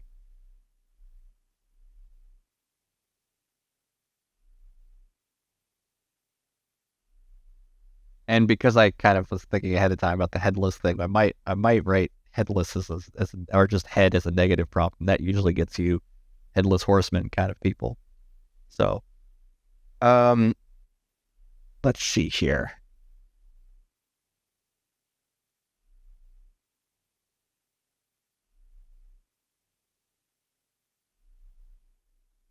All right, now you get to check out what it looks like when you write robot sitting in that chair. So we got some legs. Let me open this up here. We got some legs on the bottom there. That's kind of funny. More legs. And look, we got a dude. Just a dude. He's a little too small, but he's a dude.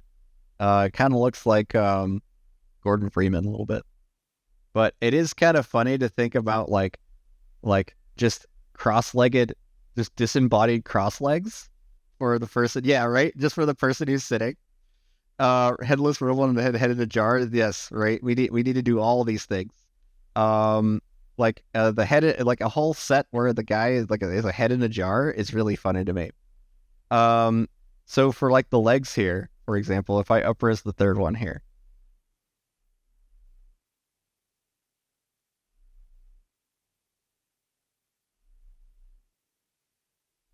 I will go to Very Region again. Good to see you, legal beagle daughter. Legal puppy. Is that the legal puppy? Yeah. The legal puppy 2020, 2004, 2016. Who knows how old young your daughter is? I'm just saying, like, it's hilarious to me that like, um, I, it, I'm sorry I gave you poop about being a lawyer, man, but it's definitely true that we're gonna have our fun with that. That we have to. Um, I'll go for something like this. Hopefully no illegal, but no, don't get into there. Let's go ahead and just say, all right, this is a relaxed robot man who's sitting on the couch here. Okay, so we have his arms splayed out on the couch arms here. I know you guys can't really see that, but let me switch over so you can. Okay, it's a little better. Again, we're running into the issue with Discord kind of crunching things, but you see, look at this. Look at this mess as I try to zoom in and out, show you guys. I have it mostly selected here to where I can say, relaxed, the robot sitting relaxed, and then I'm gonna hit no head. Hopefully that encourages just like a disembodied sort of shape there. Okay.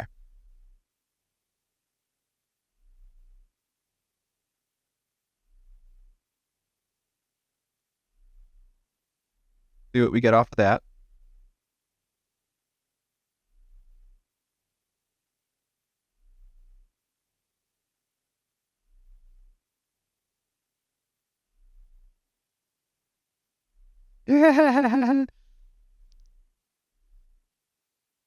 Oh, you know what this reminds me of? It's another Mystery Science Theater thing, but it reminds me of Cambot from Mystery Science. Just the idea of just this like okay, um, what I would have to do to make this work, just to show you guys. Um, see, let's check out your table portal setup.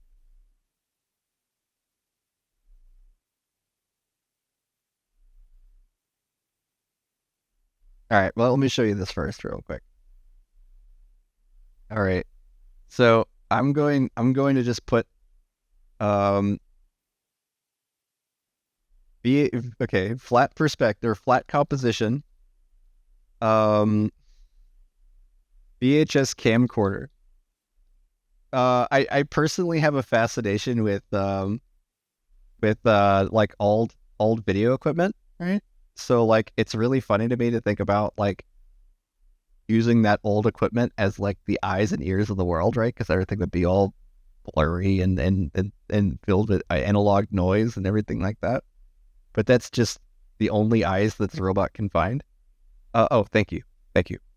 Ooh, neat. That's pretty cool. Yeah, I mean, like especially for like a center space, like if I were to like drag to just one of the corners here, I could probably make. I'll save this for sure. Very cool. Um, let's see if we got the camcorder head though at all. I don't think we will. Yeah, it definitely just kind of tried to fill in some random machinery there. That's fine. I wanna get to the kind of educational side of this stream eventually. So what I'm gonna do is I have an up-resed version of this couch one, which I'll work on for now. And we'll get into some of probably Rhapsody stuff here later. A lot of the little minor things that are in here I can fix with Photoshop Beta. For example, there's this weird kind of undulation in the background here. I can get rid of that. No one told me this is going to be educational and it just flips the table, you know? Like screw all the expensive equipment you have on it right now. It's one random streamer said we're going to learn something and he just flips the table real hard. Um, okay. So I'm going to save this. This is a 4x zoom of this, so we should have plenty of information to work with on this. But we're going to make this work for doing an interview. Just to get it started here. And this is done mostly with alpha channels, with Twitch, or at least with streaming equipment now. So we're just gonna set that up here. So I'm gonna hop on over to tablet here, and you'll notice that first thing I try to do is I try to find anything that will be distracting for the audience, and then just get rid of it because it possibly influence the results anyway. So I want to get rid of them. So like this weird kind of globe thing that's sitting here. I want to get rid of that. I want to leave the papers on the desk because that makes sense. It makes sense for an interviewer to have random question things on them. But in terms of the rest of the space here, though, we want to make sure that we have, as generally clean aesthetics as we can.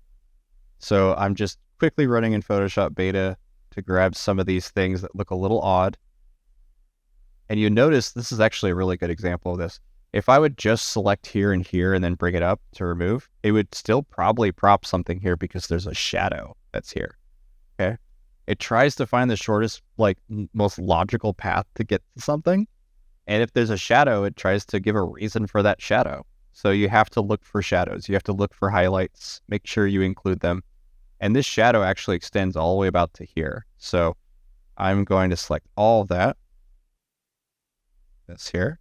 And I'll even select a little bit of the kind of like rim light that's here and then do the fill.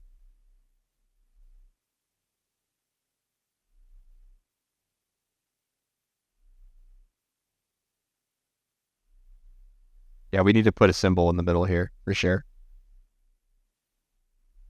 Okay, take a look. It's pretty decent. Yeah, it'll work.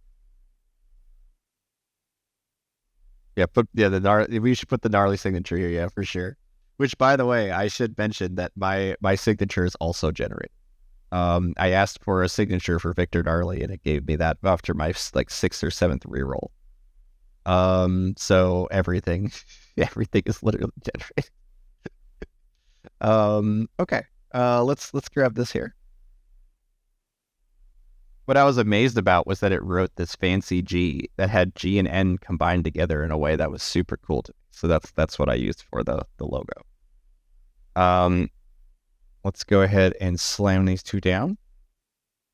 And I am just going to do a general sort of object selection here for this.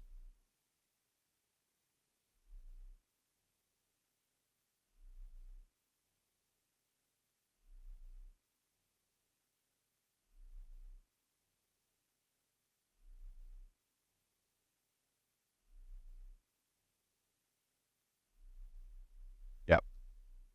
Get rid of that with the lasso tool here. A little too aggressive though.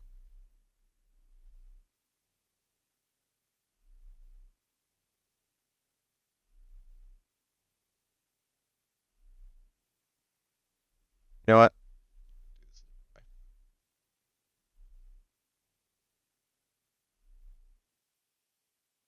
I tend to randomly switch off depending on how I'm feeling. It's a little tough for me to like quantify when I do and when I don't, right? Um, it's really just a matter of whether or not it makes sense for me practically to grab my pen in that moment or not. Um, so it's a little different. In got that. Now I'm just gonna make some shapes so I can make sure I'm pretty decent with that.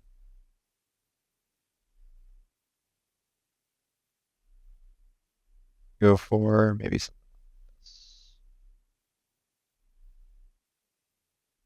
Yeah, and you're going to see me do things in a bit of an untraditional way because of the nature of what we're doing.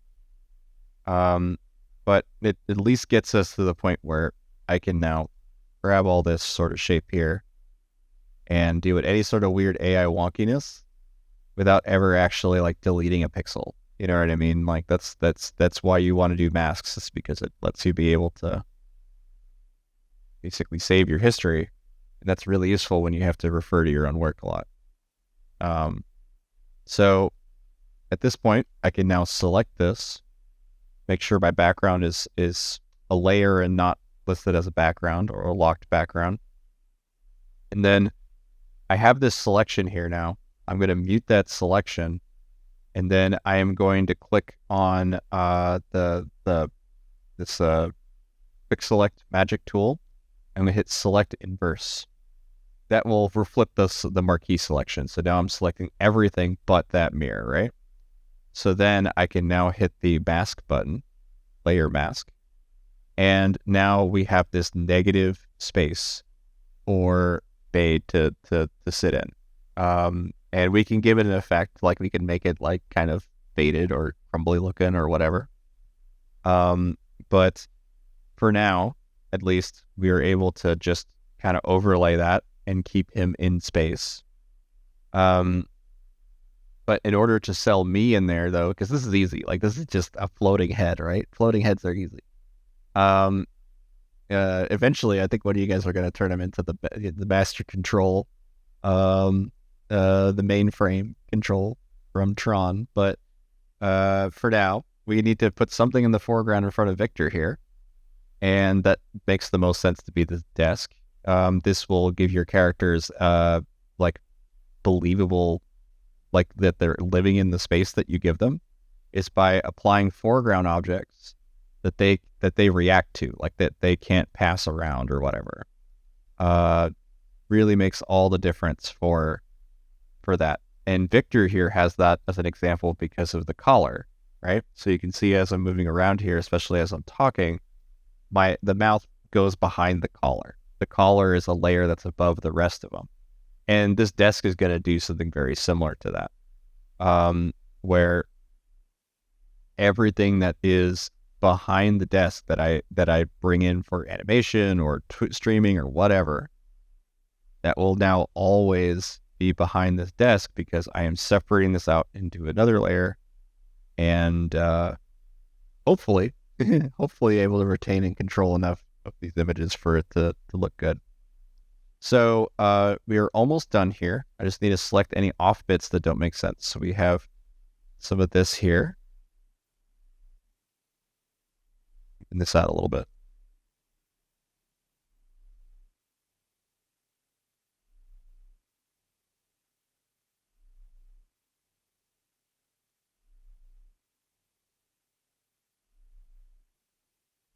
Just like that. Okay, cool. Then I got to clean up this little bit here. I usually just use point to click when it comes to some of this stuff, but I can also use my drawing tablet when this comes up. So like, for example, if there's like a little fiddly part that I'm like really, it's just too angular and too sharp for me to use the mouse, then I'll switch the selection from to lasso tool here, and then I'll start just holding shift and start drawing in the random details that I want, as opposed to using the point and click. So like, I'm switching tools quite a lot to kind of accommodate for that. So, and it's kind of funny too, how many people are like, you're not drawing, but then they like watch me, use tools in ways that you can only do it, with traditional skill sets or traditional methods. Like you can have quick select, but it won't ever do a good enough job for what you really want to do, which is a nice clean plate for whatever you're working on. So I'm just going to select this here. There. Rhapsody, I really need a drawing tablet. I'm coming up with my iPad, but I would love to have one with screen again connected to my PC. I love my little Hawaiian. It's the little Hawaiian 13. It's about $200, maybe a little more. Love this thing. It's so small. It's so easy for me to draw on. And also for my screen is a massive widescreen. It's really funny to see them side by side, but it means the real estate stays on my monitor. It doesn't become, my tablet doesn't take over everything and become a big slog for me to move it. I like that. I like that a lot. Okay, cool. So I've got this selected here. I'm going to hit copy. And this is the most important thing whenever you're doing Photoshop stuff for this, is that you want to hit edit and then under paste special, paste in place. This will essentially always paste it right where you're looking, right? But I didn't actually select. I was accidentally selecting the mask layer instead of the actual image here. So I'll copy that again, but this time making sure I'm clicked on the actual important layer there, and then paste special, paste in place. And you'll notice if you did it right, nothing in your image changes because everything has been put right back where it was. But if I now mute the background, there's the desk, right? So I now have 3 layers, just to kind of go through them really quick. I've got my main background layer. I've got the couch as a separate thing that I can now see. And then I also have the mask, like negative, like basically like my copy of what I've used as the cutout for the background here. With these 3 pieces, it's all I need to be able to do the bare minimum to have an interview with Bay, because basically I put a grid or some sort of window pattern that's similar to the pattern that's on the outside here, and then stick his video up there. So, just to kind of show you guys that, let's first export the background itself. Oh, snap. Do you have a stream VOD? I'll have to take some notes of that. This is really interesting Photoshop stuff. Yeah. I got stream VODs. This stream and last Friday's stream will all be uploaded at the same time, probably middle of the night tonight. So yeah, enjoy. Let's go ahead and grab, see. Yeah, no problem. I need to go into my streaming tab here, and let's take a new folder for the fantasy backdrop.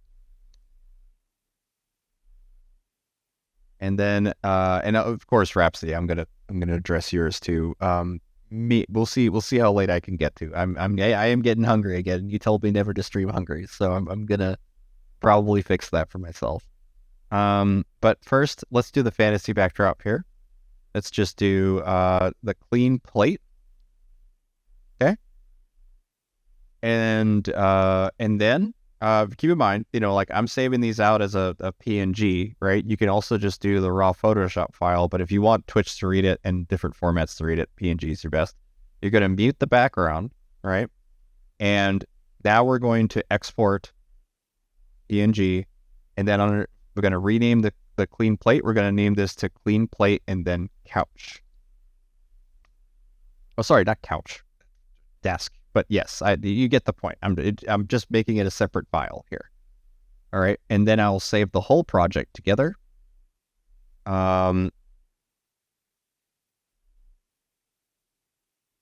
It fantasy backdrop. And then I'll save the whole thing as fantasy backdrop 1. All right. Cool. All right. So here's going to be the fun part. Trying to see whether or not it looks good for me to do this here. First, we'll hop over to the empty couch. Okay. And I have no idea if there's anything behind me. There's a bunch of random. That's right. So just like the background I'm working on now, the windows. I literally did this. I stuck all the windows back there, and there is a just a background drop of like things there, so that I can throw people and things in the background later. So like if I grab my the Rhapsodies thing here, right, I should be able to now drag this to the backside of this. Oh, now work. I might have to replace the actual background file. Whoops, that's okay. I'll explain it with the next one here. So let me turn this off. This off. Turn that off. Yeah, I just didn't replace the background yet. It's all good. I am going to leave the screen on there because I do think we're going to need a monitor eventually. All right. We also need a place for the Discord stream and everything else that's on there. But what I'm going to do is we are going to import a new image. Name this Fantasy 1. Then I'm going to grab that new backdrop.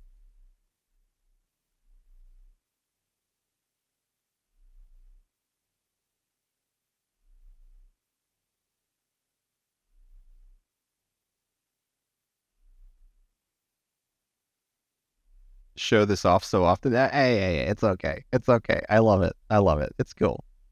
But I do want to show this really quick. So what I'm going to do, though, is I think I can just copy and paste it after I've sized it. Let's confirm that really quick. Hey, look, you can see me through the hole. Look at me. Hi, how you doing, everybody? Welcome to my hole. All right, let's grab this here.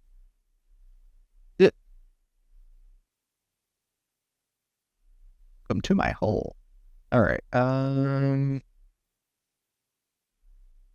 want to see if this works first. So before I put Vic in there and do anything like that, I just want to confirm. Yes, please clip that. Okay, so like if we we grab Vic here.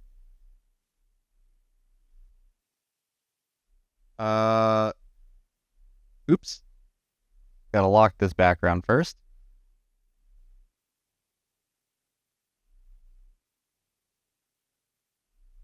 Okay. All right.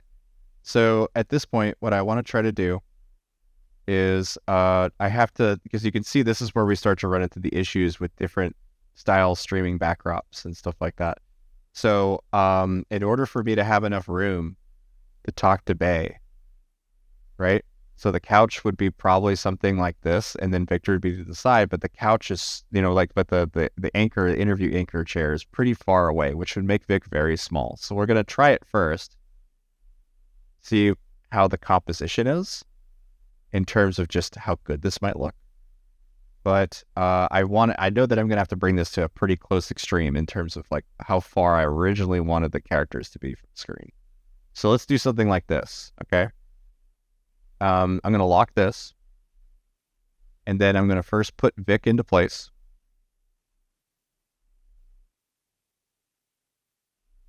And I could just get away with putting him like that. You know what I mean? Like he's definitely off size here. But I want to show you guys what this will look like if I do it correctly. So I'm just going to put it so where he's clearly cutting into the desk here. And then I'm going to grab my background here, fantasy background. And then I'm going to do a paste, copy, and then paste duplicate, I believe. Okay. And then I drag that right above it so that we have two backgrounds that are exactly the same right now. And then I know you guys can't see me messing with Streamlabs, but what should happen here is that it recognizes that I am trying to put this in the same place. Yeah, it worked. Okay, cool. So you can see now I have I have this desk in front of me. Okay. Look at all these papers. What am I gonna do with all these papers? Like, instantly have a prop to work with. Look, I feel like a grade school teacher just answering, like redlining every damn problem that you can't, because you damn kids can't spell. I don't know if this joke exists in English, but if a phrase in normal conversation can be titled of a porn movie was the title, and this is clearly one. Yes, it is. It is certainly one. Welcome to my hole is certainly a porn in the making. That's for sure. It's like you just add stepbrother in front of it, and then boom, it's porn. You probably don't need that much information, but it is there. All right, cool. Look at these papers. All right, I guess this is how I could check the notes. I know, like Colbert, whenever he's doing a stream, he has a little screen in the side of his desk so he can check what the next line is or question is. He's just, you could tell he's like, getting a little stumped or blank face because he's like this. He's just looking at his desk. All right, cool. So let's add someone in there to be our representative of Bay here. Just let's put a cute puppy in there. Why not? I have. Okay, all right. I will have to say this, guys. It's gotten real bad. It's gotten real bad about this AI crap now. All right. Let me show you how bad it is actually. Assuming that this works. I'm gonna add a source real quick. I really don't like that I have to keep adding freaking sources just to throw an image at you guys. Let's see if I don't have to do that. Yeah, I do. Right. Oh, that's an AF. Why is that an AFE file? All right, I'm just going to show you guys this really quick because it's not worth it. But this picture here, that's an AI generated dog. Like, that's the third thing that came up on Google when I searched for dog. A cute puppy, actually. It's a freaking AI picture. That's bad. Like, that's actually not good, guys. It's not good for a couple reasons. Look at that. Cute puppy, third one. And it's a licensed image of what I think is clearly an AI generated puppy. So big oof, yes, big oof indeed. Google is going to have a nightmare of a time with their business model because of this stuff. Okay, let me hop back over to this here, because I'm already loving this sort of setup, by the way, because we can put like some fun stuff floating in the background if I can animate it, but I still need that cute puppy though. So let's grab something from my, you know what? Actually, this works. Let me grab my this thing here. Yep, there we go. Let's put this. I think right here works. Look at that. So we'll put the little animated sequence in here just to show you guys what it looks like. Boom. Very cool to see that little portal effect from Hulululu. I'm just gonna call you Hulululu, and then like just however many Lulus you get is just random every time. Yeah, and if you do a little AI, you see immediately when the AI is made. It really does. It doesn't take a lot to what is it to be able to be like, yeah, okay, this actually takes a little bit of time and effort to know what to do, right? You know what I mean? It's not like this like there's a lot of misconceptions about AI, and most of them go away after you have a little bit of time with it.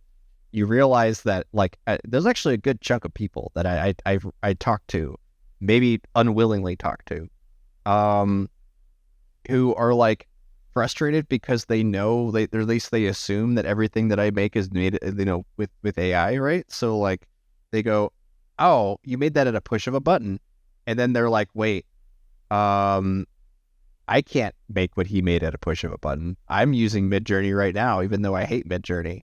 I'm using Midjourney right now, and I can't make the stuff that he makes. Why? This is stupid." And they get angry and frustrated. And the people who are the loudest about that reaction, about being frustrated that they can't generate the thing that they say is stupid easy to do, it's mostly the most jaded artists that I know. It's the people who are the loud, like the most angry anti-AA people are the ones with the shortest fuses for it. Like they're the ones who like judge before they actually do anything. Very common for me. Uh, from Hulu, misconception disappearing after you learn more about something. Crazy, right? Yeah, right. That's it's called edumacation. um, and then Rhapsody said, "Oh yeah, I had this so many times now. Yeah, I bet. Um, I just like that your little animation thing has the like portal effect already in it, right? Like, pew, there we are, and then pew, gone. I should probably figure out a transition, assuming I can get that stuff to work. People literally tell me, "Oh, AI made stuff has no artistic work, and then begging me to make tutorials or disallowing me to share my stuff because they can't not do it." Yeah, definitely, man. I mean, I made all my tutorials to prove the fact that it took time to make it at all. You know what I mean? Like, I also did it mostly because I didn't want to, what is it? I didn't want to have, people not just judging me about, "Oh, you made it at a push of a button," but I also didn't want people to be like, "You lied to me and told me that you drew every part of this." When that's not the story of most digital artists now. They're using some form of aid to be able to make what they do, whether it's 3D or whatever. But the biggest reason is that everything I was doing wasn't even tracked yet. Wasn't even like there wasn't the documentation for it.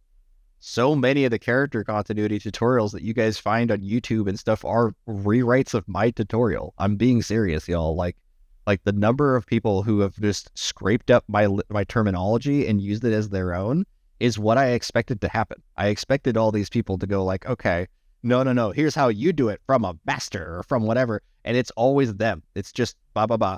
But I know because I made up those freaking terms, right? Like I made up image injection, and then I see people using phrasing like image injection or expression sheets and stuff like that.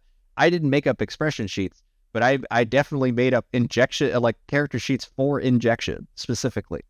And then I watched like a YouTube video or two, and they talk about image injection. I'm like, there's nothing on Midjourney's wiki that says the word injection. I specifically used that word and phrasing because it kind of sounded a little matrixy, but also because I did that to be able to be known, to be differentiated from the crowd in that regard. So yeah, there's a couple of particularly YouTubers that are out there that are like, you don't have to credit me, but like you this is just my tutorial lifted into video form. And that's nothing wrong. I really encourage people to do it that, but it is true that oftentimes I'm not credited for that stuff. My made up term is character spell for text only prompts that inject a character perfectly into anything, right? Yeah. Yeah, and there's a certain word for it. I forgot. Back in version 3. There was a woman that would always show up. I think her name was Loan or whatever. But she was just a really reliable, creepy lady that would show up if you messed around with negative prompts. Yeah, and there was like a whole like not wiki. There was a whole like Wired article about her and stuff like that. I remember it was about a year ago, I think now. Pretty cool stuff. But largely just stochastic parrot fascination stuff where we're not actually learning anything. We're just kind of looking at the regurgitated imagery of like random words, right? It's way more interesting and complex now. Yeah. So I hope you guys like this set here. This is pretty cool. I like it so far, and I'm gonna mess with Rhapsodies as well. But man, I'm getting hungry, y'all. So I think I'm gonna call it quits for today. I really do appreciate all the time you guys have taken to talk to me here, and this should be a pretty fun space for us to do what we're gonna be doing here soon. I definitely need to make myself a little more obvious, though. I need to give myself a white stroke or highlight or something. Um, because you're not capitalistic enough, 300 euros per tutorial with promises of infinite riches with AI will get you there, right? Just kidding. Yeah. I'll say this right now. I'm gonna tell you what was my secret. What was the secret sauce as I leave here? Like, what was the reason that Midjourney was like, all right, Victor, we want you to come up here and talk to everybody. It was because I wasn't trying to sell you guys NFTs. That's all it really, like, at first, like, I wrote all the tutorials, I put all the stuff in there, but there's other people who've put a lot of effort into their stuff too, their tutorials too. The only difference was they all charged money. I didn't charge a dime for it because I didn't think it was worth any money. I literally was like, here's what I do so that you guys will stop sending me hate mail. And yeah, and it kind of like snowballed from there. Um, yeah, especially when I did the whole anti Netflix thing. That's when the ball really started rolling for me, and they were paying attention, and I was paying attention to what they were doing, and yeah, so it's a lot of fun though.